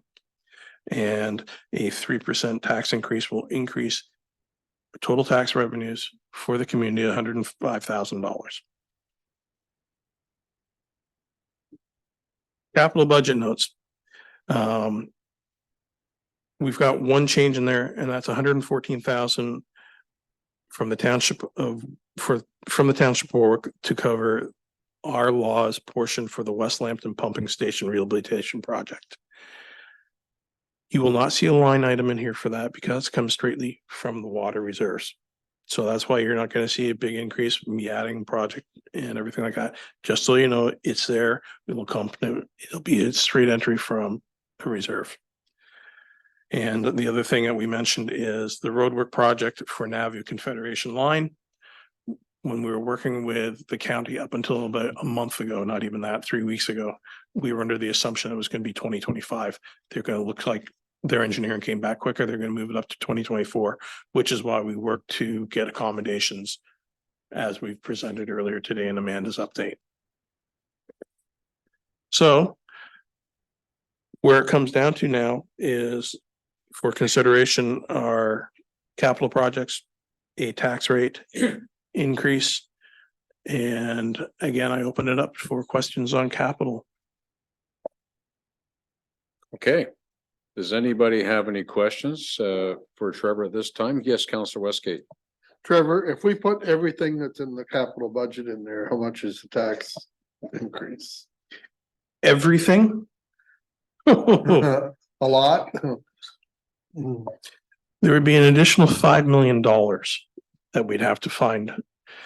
Our tax base is $3 million. So you'd be looking at 167% tax increase. Okay, it gives me some idea how much we have to cut out. Does anybody else have any questions? If not, I do. I do have a couple. Councilor Morris, Deputy Mayor? Just on minor capital, wondering if we need to do the pay equity study this year. So that's the wage study? Okay. So again, it's in the budget. It's up to council to decide what they want to do with it. Is that a motion or is that just a discussion point? I guess a discussion point, but I will make a motion that we remove it from this year's budget. Is there a seconder? Councilor I Morris? agree with, Councilor, or So Deputy you- Mayor, I agree to Second it? second it. Discussion on the motion to remove that money from the budget. Seeing none at all? Anybody wish to speak to it? No? Okay, I'll call the question. All in favor? That is carried. Okay, thank you.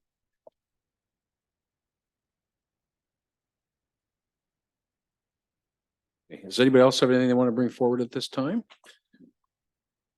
Yes, Councilor Morris. Well, I guess I'm gonna pick on Ryan a bit now here with the, now I understand the, lean-to onto the outdoor kitchen is a necessity. Now, is there any way we can cut some out of the kitchen thing, or you think we need everything that's there?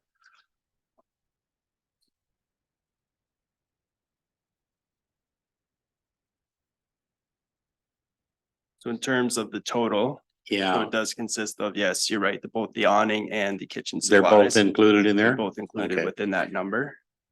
I guess the other question I have is about the why, the 15,000. Now, I did go through in this nice little handout that you have, what they actually asked for. They're asking for more weights and stuff like that. We've got a lot of weights and a lot of equipment in there.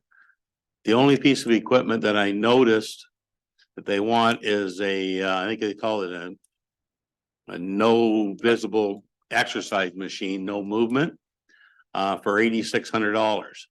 I am quite familiar with the machine. It's used a lot by people that have shoulder and knee and hip replacements. We have a lot of equipment for building up the muscles, but we don't have a lot of equipment for the seniors. I would recommend that we cut 5,000 off of that YMCA down to 10,000 from 15. So Counselor, I'll ask the question. So is that a motion or is that a recommendation? A recommendation is just a recommendation. If it's a motion, then we need a seconder and we can further discuss. I'll leave it as a recommendation to hear other people's opinion. Okay, does anybody else wish to speak to this piece of business? Deputy Mayor? I would tend to agree with Wayne. I think there's lots of weight equipment in there and for help. Our seniors for rehabilitation purposes, there's probably more and more going in for knees and hips and then less. So I would agree with that. Very good. Counselor Morris? I will turn that into a motion. Okay, is everybody clear on the motion? Staff clear on the motion? Clarification, maybe if you wouldn't mind just presenting it again, Counselor. Yes, I'd like to approve is it N4? Yeah, I'd like to approve that one and hold on the other ones in the budget. Sure, I'm just gonna see if there's a seconder to the motion. And I'll ask you to speak to it, Ryan. Yes, Deputy Mayor Kallenberg is second. Ryan, please. Yes, thank you. Just a point of reference here that this list of capital items has been provided to us by the YMCA. It's their prioritized list. Certainly, however we decide here today, we can pass that information on to the YMCA. Very good. So thank you for that clarification. We still do pay for the equipment up front as a municipality, as everyone knows. And just to make sure the public knows, so we always do pay for that equipment. It's part of our contract with the YMCA. They perform the maintenance and all of that on that equipment as part of the agreement.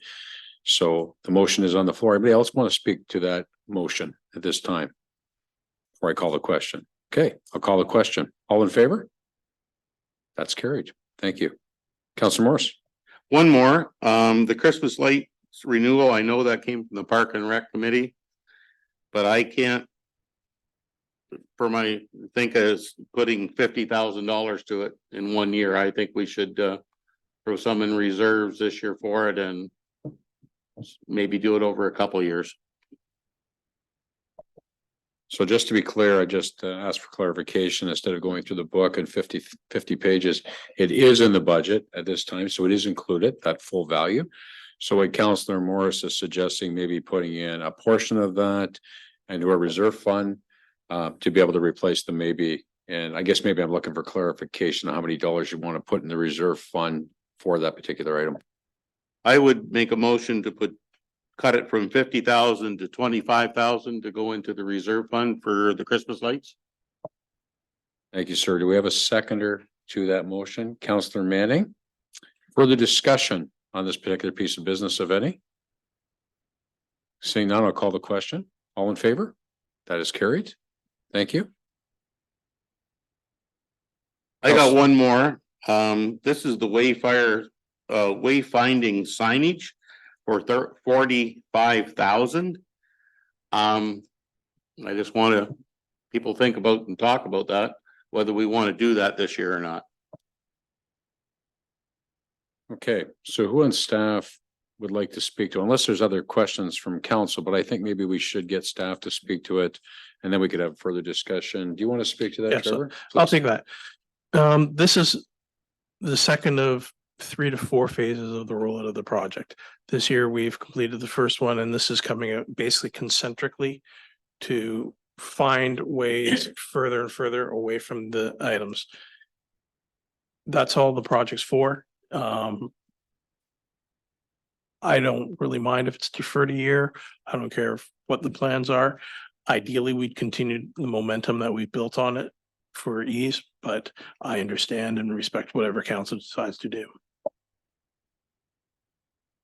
Okay, thank you very much for that explanation. Does anybody have, yeah, Councillor Manning? So Trevor, if we were to defer that for a year, how much could that potentially cost us to pick that back up in a year? My recommendation would be construction CPI, and construction CPI tends to run about double of what regular CPI is. Anybody else have any questions on this particular subject? Yes, Councillor Wesky. I think we could put it off a year or so too. This is a tough budget this year. It's would like to have, not a need. So Councillor, not to be seen as leading from the chair, is that a motion? Yes, that's a motion. Do we have a seconder to that motion? Deputy Mayor Cowenberg, any further discussion at all? Seeing none, all in favor? That is carried. Does anybody else have anything they want to bring up on the minor capital side at this time? Seeing none, I guess we can shift to capital if you guys see fit. Trevor, is there anything you want to touch on the capital side at this particular time? Or are you just good to answer any questions? I'm good at answering questions. So one thing that I was asked to address by a member of council. Earlier this year, we cemented the loan for ELCC financing and where it came from and everything. At the time, we produced reports saying funds were going here, funds were going where the costs were relative to the two different things. Infrastructure Ontario pricing relative to Libro pricing remains strong. I can't guarantee there's no penalties if we moved it across, but if we went into from that date based on the rates, we'd be paying roughly 1 million over 10 years per year for Infrastructure Ontario. If we went to their 10-year program, their rate was 4.71. We went with Libro with the idea of paying off, doubling up the payments. So we paid off for 5 years. That equates to roughly $1.5 million per year that would be going out. To do that, we would be paying more in interest by $120,000. And it reduces our capital spend that we have available. The difference is on an annual basis, if we prolong that payment, is roughly $500,000, just for consideration, because I was asked to bring it back to the table. And if council wishes, I can go and engage Infrastructure Ontario, Libro, to see what the rates are currently and whether or not it is an option. If we have those savings could go into a hold fund.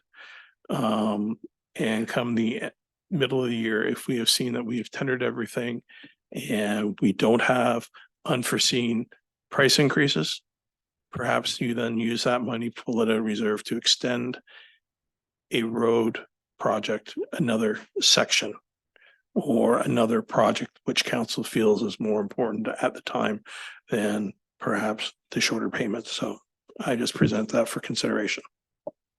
So I had a very good meeting this morning with Trevor and Amanda, and when we were down at the Roma conference last week, and talking to some of my colleagues, we obviously realized there was these new infrastructure rates coming from the infrastructure ministry through their programs.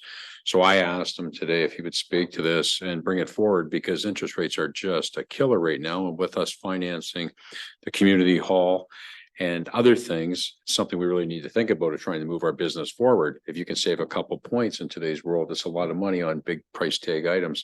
So it's something to think about. I'm not suggesting that we would interrupt our process today, but as Trevor mentioned, I think it's a good thing for him to explore. If there are some savings and if we can restructure our finance through Infrastructure Ontario, and there's not a huge penalty with the current lender on the file, we might see some savings. So it's definitely, in my opinion, worth exploring. Anytime you have an opportunity to save a couple of points on high ticket items, it's worth taking a look at, but it would not halt this process today. It's not like we would leave it. Timing is everything. Now, one thing I will make a point on, I was at a laws meeting today. That's our water board, we're a member of, as everybody knows. And actually, one of our projects that we cost out, it was like in the $1.8 million range or so, came in $300,000 under a budget. So we're starting to see the trend change a little bit on some of these larger projects. That doesn't mean that this is going to be the way of the world. We still have to be cautious, but there might be some savings when we go out for these RFPs in the future. We're hoping anyways that the trend starts to turn back. Again, we can't bank on that. All we can do is go on the current information that we're given from our engineers and our staffing, but it looks like the trend may be shifting. So again, if the trend shifts, that would be great. And if we could save ourselves some money potentially on these interest rates, that would be good as well.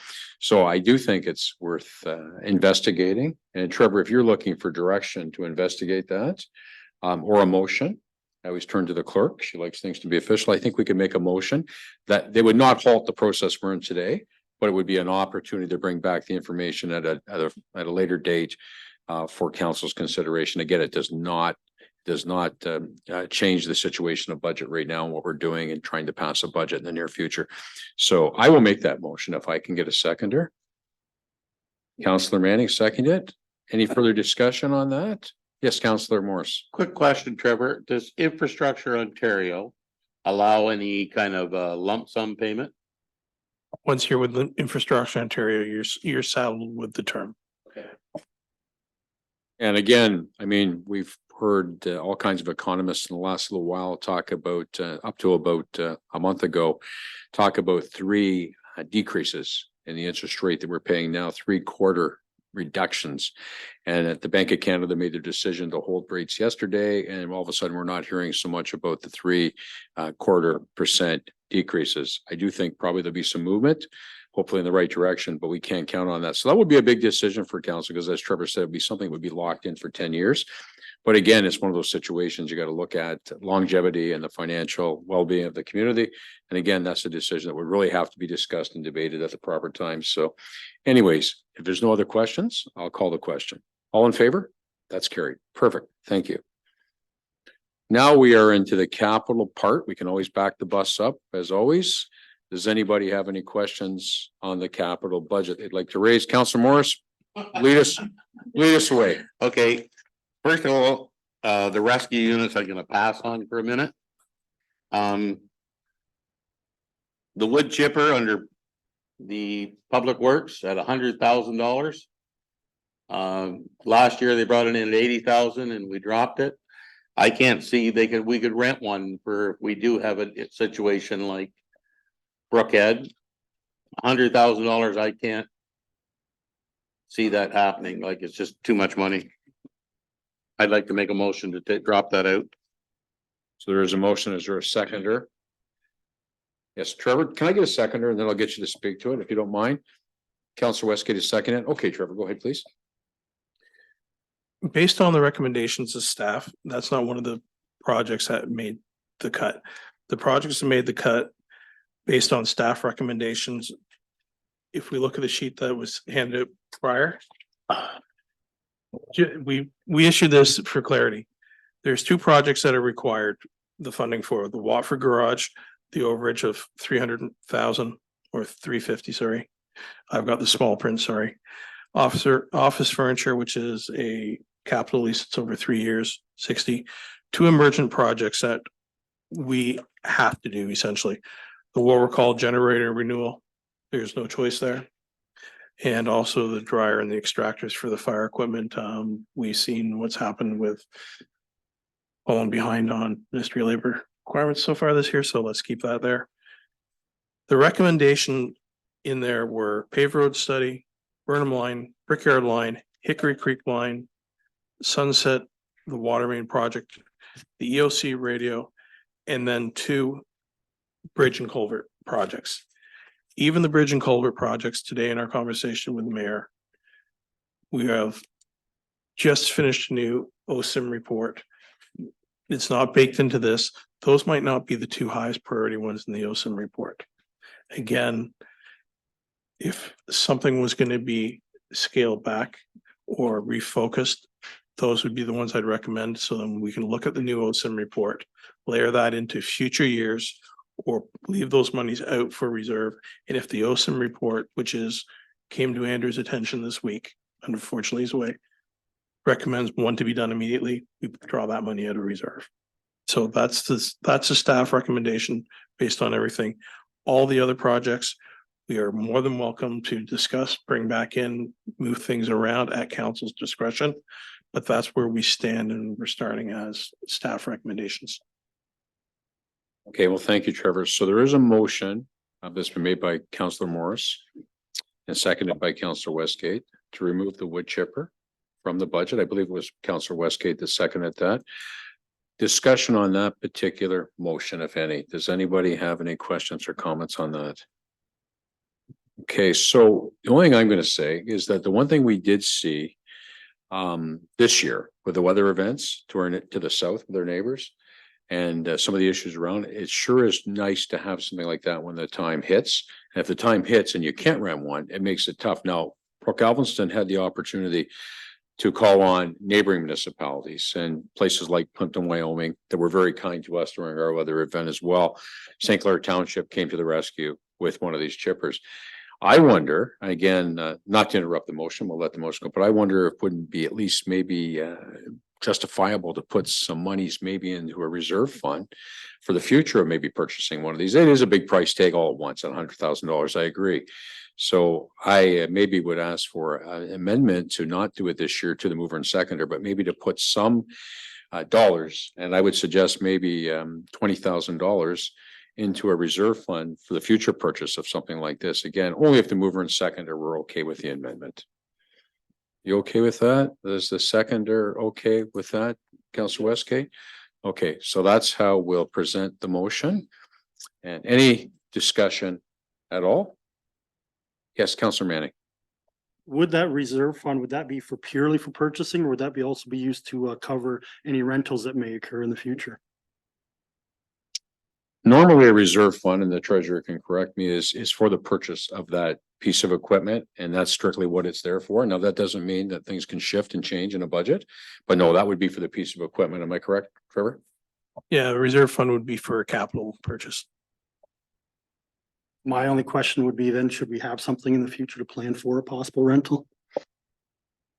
I think that's always come out of I'll call it the operational fluff, if I can call it that. I mean, a lot of people don't like using that word, but I was brought up at the county budget budgeting process with some of the older mayors. And that was always referred to the operational fluff. And I think there's always enough money built into operations for some things like this. If there's a huge issue or huge item, well, then you have to deal with it because it's an emergency. And that oversees any thing when it comes to a budget, you have to do that. You have to do diligence. So I will call the question. All in favor? That's carried. Thank you. Who else? Anybody else? Councillor Westgate. It looks like they've made it fairly easy for us with this new sheet that we've got. And instead of going through everything that I said, well, we don't need that, we don't need that. I think we should accept what they've got in the lines here to the yellow. Ask Trevor how much increase or how much more we can put in there that we and come up with a proper, a small tax increase.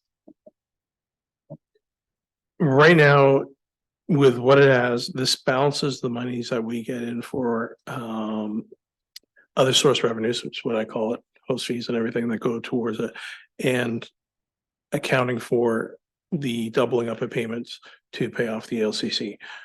This balances it, what's in the blue, the yellow, and the green. However, you have pulled out the paved road study of 25, but you've added back in $20,000 into reserves for the wood chip. So we're at a zero sum gain there. So this would be the 3.5%. Anything that you want to do, every $30,000 that gets added back would be a 1% tax increase. The wage study could also take so that will have a small. Yeah, total out of the operational 1040 is 115. So your operational gap, which was down to 450, is now down to 335. Okay, so sorry, my microphone on. Councillor Westgate, so are you making a motion to approve the budget as presented with the items that are shaded yellow before us at this particular time, or is that just a comment? Right now, that was just a statement. There's a couple things I'd like to ask questions about, like the rescue vehicles. What are we doing about them? We can't let them go on forever. Some of the guardrails, crack repair and stuff, I think we can all do a lot of roads at once, maybe another year. There's some streets in town that we have in here that are okay. Nobody's gonna get in an accident because of them, and they're still not in that bad a shape. So I would like to discuss anything that we think we'd like to add from down below, and then go back and. And I appreciate that comment. I just want a clarification. I do have some things I want to speak to as well, but I'm going to go around the room again. Anybody else on council have anything they wish to bring up this time? Councillor Morris? I agree with Jerry. The only one I don't want to see in the budget is the 250,000 for paving on the arena asphalt lot. I think we can get away without that. It's not in. All these are not in the budget. Oh, all those are not in the budget. Okay, then I'm happy. Very good. Okay, thank you. Yes, Deputy Mayor Kallenberg. Just a question on Warwick Ballpark light renewal, diamond lights. How bad a shape are they in, or?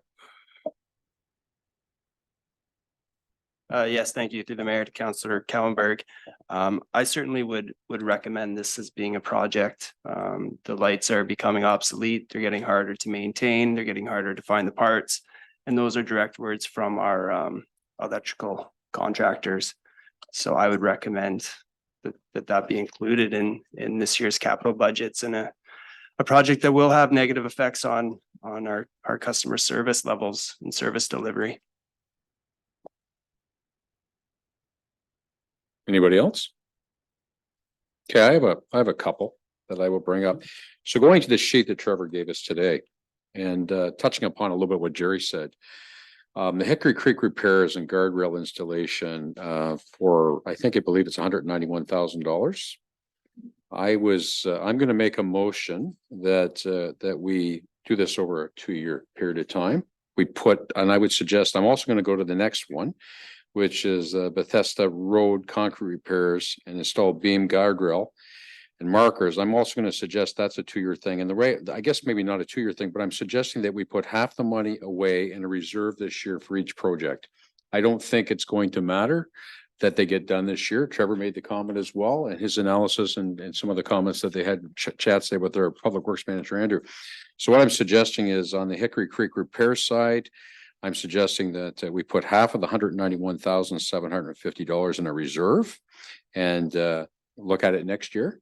Obviously, that would be the time that we would like to look at it and get it done in the following year and put the rest of the money at the next budget away.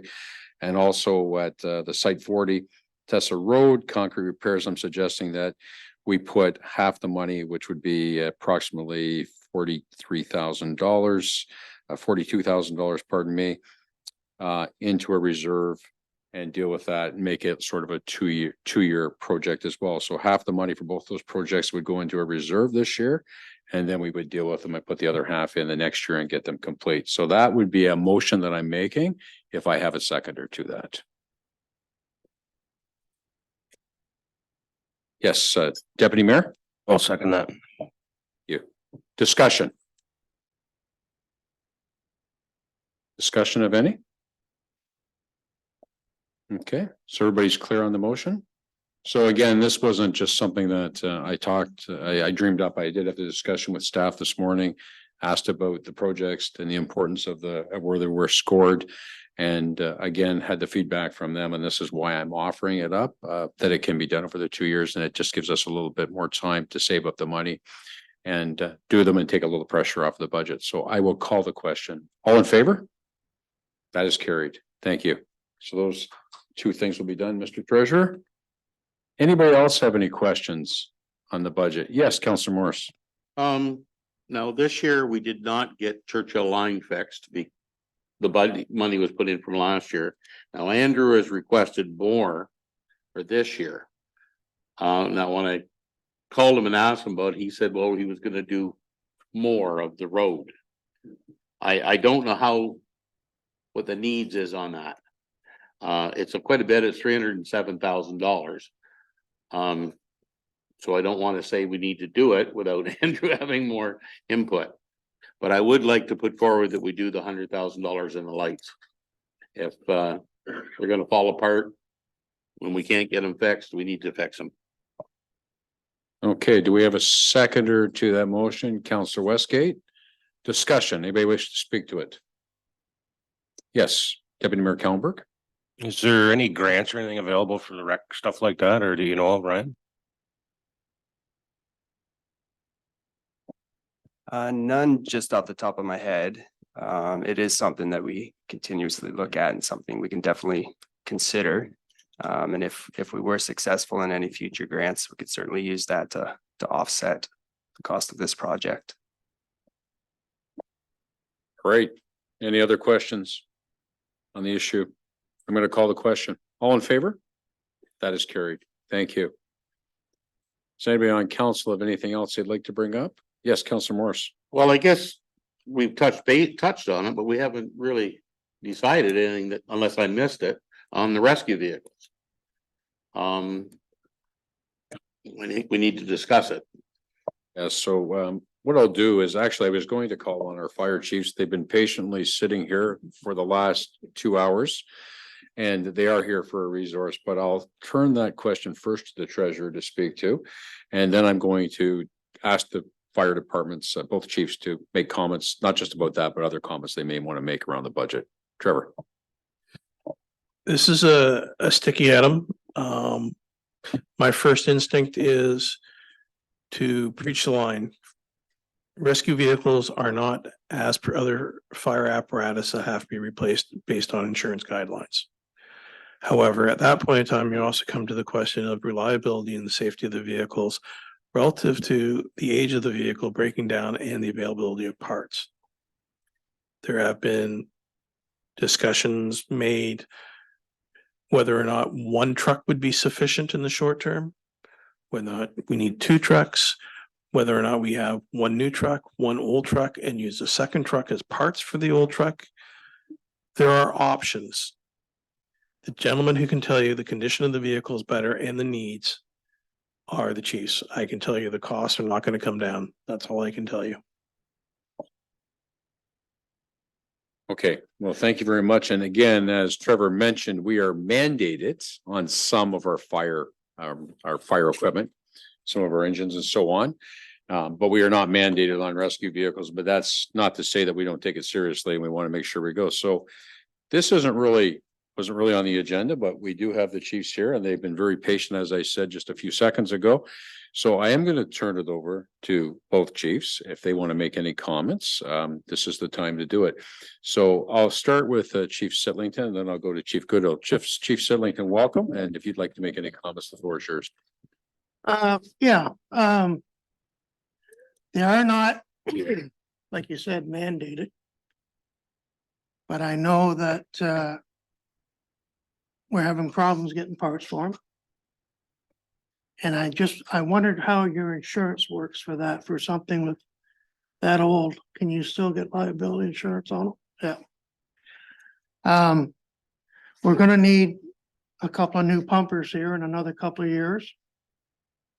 And rather than get hit with 4 vehicles in 1 year, you might want to look at purchasing one now and one next year, or putting money away for it. I know I have got a price and it's a lot less than what I thought it was gonna be. But that doesn't mean it's not gonna change by the time you send tenders out. Brett? All right. Chief Goodall, please. Yeah, I agree with Rick in what he's saying. The big thing is the delivery time frame. So my feeling would be best that we put at least 400,000 to 500,000, if it's all possible, away into reserves for this year. And by the time an order and everything gets put into place and design and move forward, we're into delivery time of next year at the very, very minimum on one, and potentially follow up with a second one following. I do not think with the manpower that we have between both stations that we can operate without 2 rescue trucks. We're dealing with 50, potentially 50, 55 firefighters. So we're responsible to transport them to the scene, not in their own personal vehicles, but in the vehicles that we are going to supply. So I do believe I have looked at other options, thinking that we can come up with another model that will lower the price, whether it be potentially get 2 trucks that are not the same size, if you will, whatever, but at the end of the day, we're back into the same kind of costing, and 1 more vehicle to maintain, 1 more driver needed, and it goes on and on and on. So I do feel that is a wise move to put reserves away, and we look forward into the more of the design build and get it narrowed right down as to exactly what is the best, and potentially go out and look at 2 spaced over a 2-year time frame. And that could end up being delivery of 3 years before we're done. So. Well, thank you very much to both chiefs for their comments. And again, this is it's kind of a tough year, and as far as budget goes, we do know there's needs. There's no doubt about it coming up in the future. We also know there's things that we're mandated to replace, and we also know that those vehicles are both over 20 years old. So we do take it seriously. It's part of the process. I guess my hope, I'll start us off. My hope is that maybe we can see some savings in some of our projects and some relief potentially, maybe through interest rates, maybe through some other forms of funding, that we'll be able to attack this next year and start to put more money away. I know we have dollars away in a reserve fund now, but I think, Trevor, correct me or wrong, it's like $100 some thousand, which is peanuts to what we're gonna need. So I'm hoping that maybe through some of these savings, other savings, that maybe next year we can address this a little bit more so. Because to be honest with you, to put $500,000 into a reserve right now this year would amount to a huge tax increase. And again, we don't shrug our responsibility to make sure you guys have the right equipment. We want you to have the equipment you need to do your job. But it is something we really need to put some thought into. We need to have further discussions about how we're gonna make it work. I'd love for the province of Ontario. I'd like to lobby the province to come up with some fair funding for fire.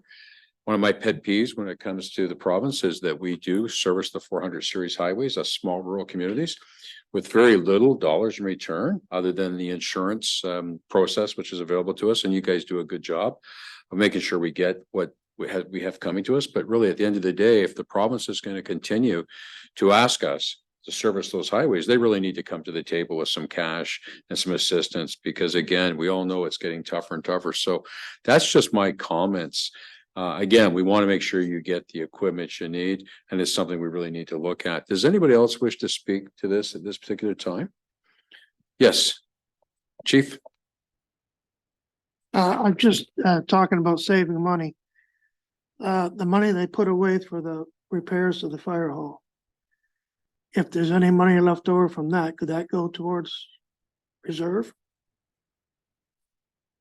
Yeah, so if there's monies to be saved, and we're hopeful there is, based on what the engineer told us, there is $625,000 or $650,000 put away in that reserve. And that's kind of what I was mentioning. The hope is that that project comes in. I mean, we're really going to throw a Hail Mary here, but let's hope it comes in around 250 to 275. That would give us the opportunity as a council to discuss those dollars that were put away for that hall, to be able to move those into a reserve fund for fire. That would be a discussion we'd have. But no, that's a good point. And those are kind of some of the things I'm hoping. I'm hoping some of these other projects might come in under budget as well. We also have there's also the other side of that some of these might come in over budget. We really hope not. We've really tried to make sure this budget's accurate and we're not going to fall in. But no, those are the kinds of things that I was talking about, and also hoping that maybe there's another way to be able to borrow the money without paying 7% and 8%, because that's crippling as far as just the interest side of that alone cripples us in many ways. So that's the hope, Chief, that we will be able to find some of those savings. But at the end of the day, we need to start planning for the future. Even the pumper trucks that we need to replace. I mean, we have $100 and some thousand in reserve, and that's not going to take us too far down the road. So yes, go ahead, Chief. I do know that some of these companies that build these vehicles, if you order it, you don't necessarily have to pay for it now. And if you're looking at a year and a half or 2 years to have it built, if you could at least order it and not have to pay for it until you get it. And just to build on what Brad said too, about the needing 2 rescues. Brad's got a call to the 402 for a motor vehicle accident or whatever with his rescue. And I get a structure fire, his rescue is not gonna do me any good. So no, and I appreciate that, but at the same time, even if it's 2 years out, we need to have a plan to pay for it, Chief. It's kind of like the Leon's plan. The payments doesn't really work for us here. We need to be able to be proactive, working with our treasury staff or administration to try to find a way to make sure we do that. And that's on us. And again, we do appreciate the work you guys have done in trying to get us some cost analysis. And it's something we definitely have to address. And I'm hopeful that we're going to have some savings. Deputy Mayor. Just a question for Brad and Rick. Would there be any possibility of just getting a chassis and removing the box off it? I know you would change things if you ordered a new one, because things change and equipment changes, but that's just a question. I did look at that as well, and crossed my mind. At the end of the day, we would be into a 50-year-old box on it. The electrolysis of the aluminum bodies is starting to happen at a more rapid rate now. I honestly did look at that as a possibility, but I think at the end of the day, it would be throwing good money after bad, unfortunately. One thing that we have not done is, and it is offered up potential for resale value. it's not the same as it used to be. There used to be a lot of small northern communities that really struggled to be able to have the funds to purchase new. That isn't quite the same today as what it was 10 years ago. But there is still that possibility that there could be anywhere from $35,000 to $50,000 worth of value in those rescue trucks. Just with the equipment, some of the equipment that's mounted, such as the command light, tower light on it, and so on, that would stay with the trucks, right? Because it's an integral part. So there is the potential for some offsetting used value. So from a timing standpoint, and I know the treasurer has touched upon this, we've had some discussions. From a timing standpoint, I mean, we do know when we have to replace those tankers. We do know what the lifespan is of those. We also know we have rescue vehicles that we need to deal with. I know there's some exploratory work done by the chiefs.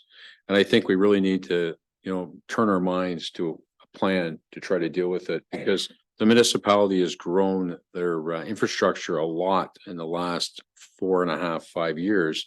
A lot of bricks and mortar, like with new halls and new office buildings. I really do think, obviously, we have to pay attention to our roadways, our infrastructure. But we also need to turn our thoughts to how we're going to make this fire budget work, how we're going to get these assets in place that we need. So I think that's got to be one of our priorities going into next year. And again, the hope is to save some money. And Chief Sedlicki, you're correct. It'd be great if we could save, $250,000, $300,000. That helps us a lot. But when these rescue vehicles, in all honesty, just so everybody knows, and I think everybody's aware of it, the price tag ranges anywhere from about $775,000 right up to $1 million, depending on what you're buying. And again, that's just where the market is now today. I think there's actually a thing this weekend in Point Edward for firefighter. Lambton Fire College probably used to be in Point Edward, where there'll be some of the manufacturers there. And I'm sure, knowing our chiefs, they'll be asking some of the prices and some of the conditions there. But I do think we have to make it a priority. There's no doubt about it. It's obviously a budget's a balancing act. So thank you very much. Is there anything else? Yes, Chief Goodhill. If I may, I would like to just add my comments on the urgency of the generator system for the Warwick Hall. Right now we're in the spot that it's not an automatic startup. And again, it would be throwing good money after bad to try and make the very quick repair to make it go that way. So I would request that get moved. I know that it's in for a grant allocation, but I would like to see that move ahead quicker, even with whether it gets the grant or not.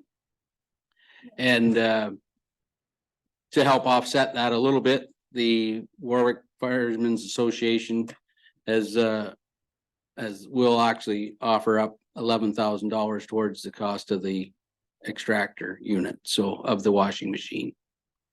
So they would do that. So Chief, they are both in there. They're both in the budget, and the generator is not tied to the grant. I'm hopeful we're going to get it, but both of those are in the budget and have not been removed from the budget process today. So as it stands right now, if this budget is passed and there's no movement in either one of those two things, those items will be included and they will be dealt with. And I haven't heard anybody at the table that wishes to take those out at this time, but thank you very much. And we really do appreciate the donation from the association. We really do. We thank you for that. So is there any more other questions for our fire chiefs today?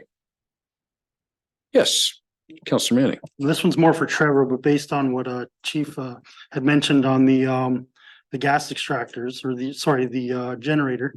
The 30,000 in the budget, is that based on without the possibility of a grant? And if so, was the grant retroactive after, if we were to move on it first, or do we have to wait for the grant? The grant is retroactive. The work can't begin, I think, is before January 1st. So we're fine with that. The work hasn't started, and the grant can be applied to it. So if we were to move ahead on that $30,000 and we were to get that grant, could that be also more money we could move into the reserves for the fire department? Yep. Very good. Thank you for the question. Anybody else for our fire chiefs? I'm gonna let them go home and have supper unless they want to stay. It's up to them. Gentlemen, thank you very much for coming and thank you for your comments. Yeah, and thank you for your consideration. Yep. And thank all you. the support of council, every day. We appreciate it, guys, and thanks to you, both you and your teams for the service they provide to our community. Thanks very much. All right, council. I'm gonna go back to the budget booklet again. On the capital side, does anybody have any questions, further inquiries on the capital side of the budget today? Seeing none. So what I'm going to suggest, as painful as it may sound, that we take a 5-minute recess, give Trevor an opportunity just to look at his numbers. He's probably already got it figured out, but we'll take a 5-minute recess. We'll come back. I'll ask one more time if there's any other questions or comments. Councillor Westgate? On Sunset. That 1,200,000. Some of that will be coming out of the water account. Is that in there or That, can we get that back to cover the lights? Or the money that we put into reserves for the 2 culverts? that money would go into the reserves for the 2 culverts primarily. So instead of putting it up like 140,000, I think we're talking now over we could knock that down a little bit, couldn't we? And keep the interest or the tax rate at 3.5? Yes. All right. Okay, once again, I'll ask before we take a 5-minute. Yes, Deputy Mayor Kellenberg. So is there anything in this budget for fire rescue at the moment, like any dollar amount?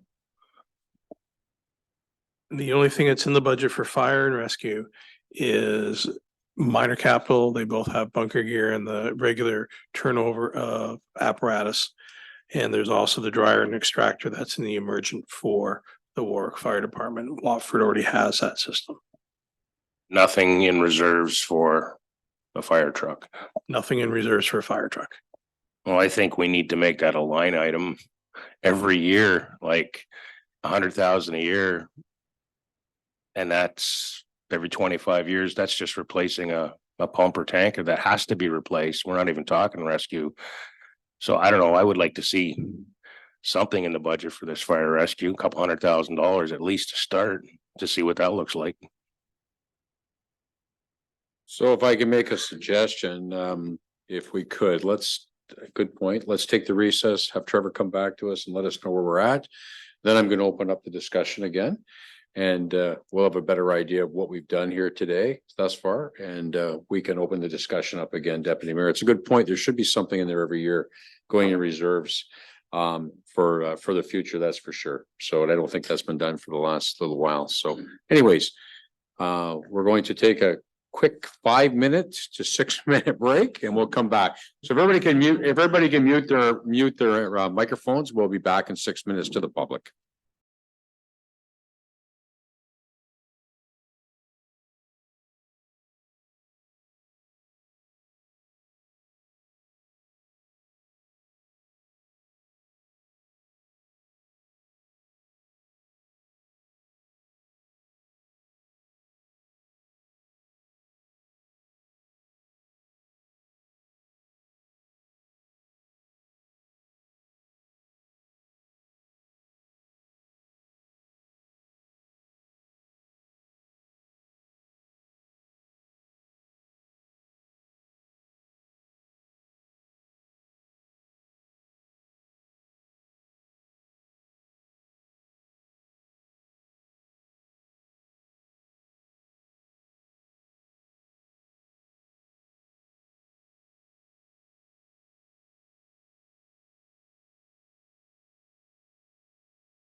Okay, ladies and gentlemen, we're back in session after a quick break, and I'm going to turn it over to the treasurer for an update on our numbers after everything we've done. Trevor, if you could give us an update, I'd appreciate it.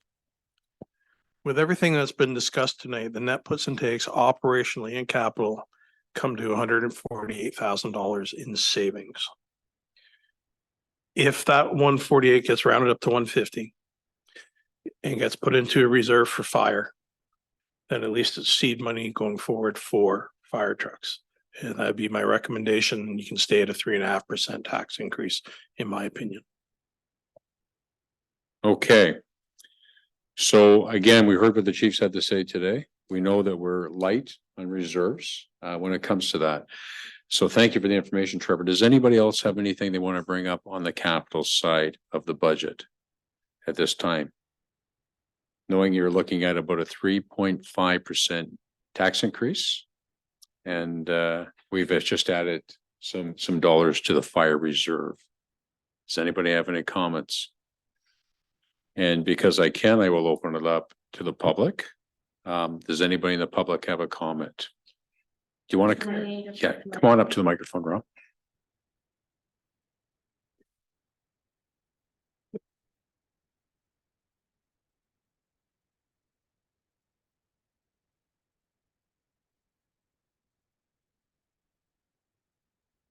Thanks. 3.5%. Personally, I think it's awful low. I honestly think you should be putting more in, go into reserves. Your fire department should have more money into reserves. You should be putting more money into your infrastructure. You came in here with the last month when we were in the primary budget, you were looking at 5%. Like, I'm sorry, but you look at the municipalities around us, they're all higher. You know, and we in Warwick Township, Warwick Municipality of Warwick, I believe, correct me if I'm wrong, we are the lowest taxed municipality in Lambton County. And okay, it's nice to be low taxed, and I don't mind that at all, but it also shows in some of our infrastructure projects. And I was honestly rather shocked that you didn't have a reserve in fire.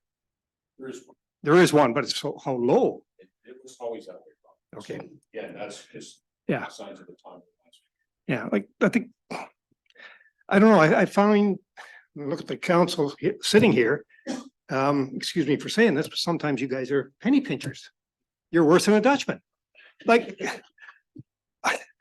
I expected at least 5%.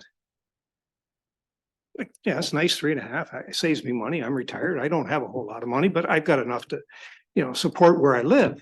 And I personally believe that the people in Warwick can afford that, at least. That's all I got. So we'll just get turns my Rob.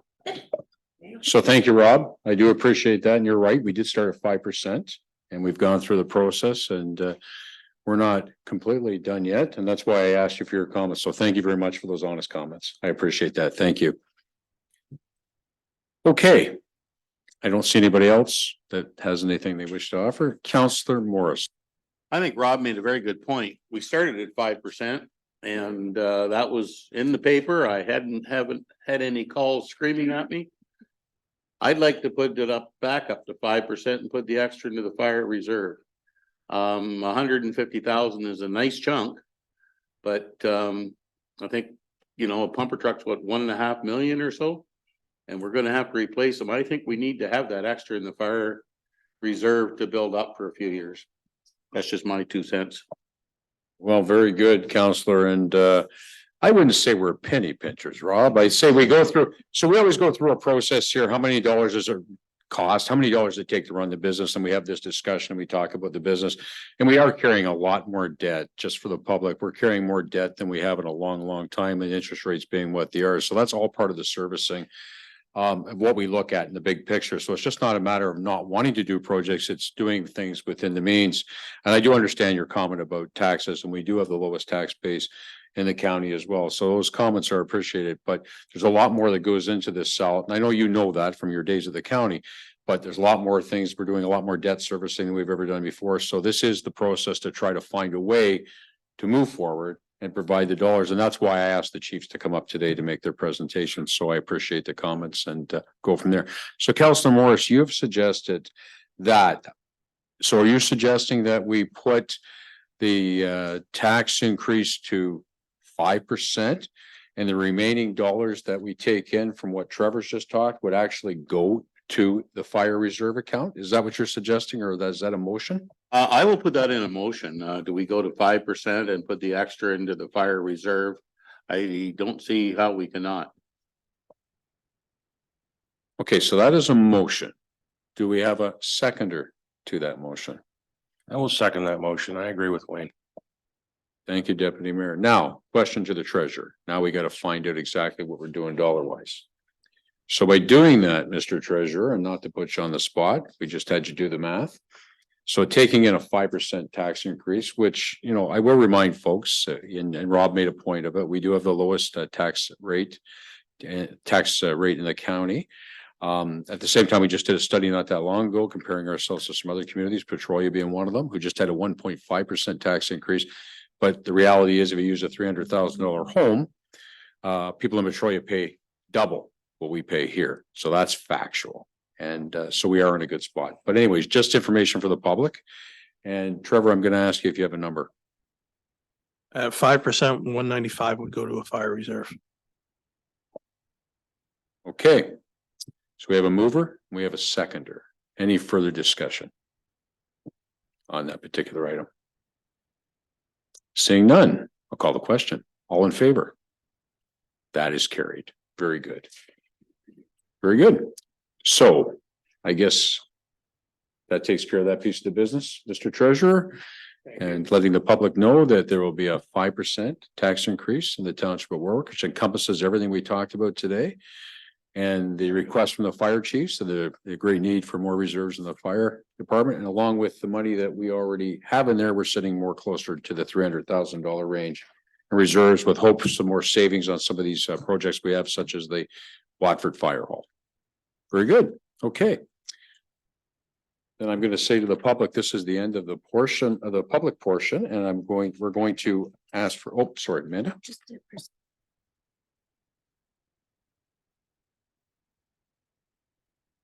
So let's have a formal motion to approve the budget at 5%. I know we just did that, but let's have a specific motion to do that.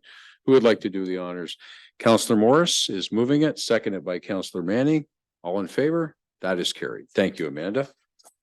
So that is great. Is there any new business today? No. Seeing none. Can I have a motion to move into into a camera meeting of council pursuant to section 239 of the Municipal Act 2001 as amended for the following reasons. A matter regarding personnel matters about identifiable individuals, including municipal or local board employees, section 239. Amanda, I think you wanted to make a secondary piece of that. Thank you, Mayor Case. I would like to note for the public record, council may be aware that an addendum was added last minute to the in-camera agenda. However, I did miss updating the reasons for going in camera. So the minutes and agenda will be amended to reflect an additional reason being information provided in confidence by another organization. So that will be officially amended in the agenda and minutes, and just wanted to highlight that for the public record today. Thank you. Thank you, Amanda. Could I have a mover and a seconder, please? Moved by Councillor Manning, seconded by Deputy Mayor Kallenberg. All in favor? That is carried. Thank you.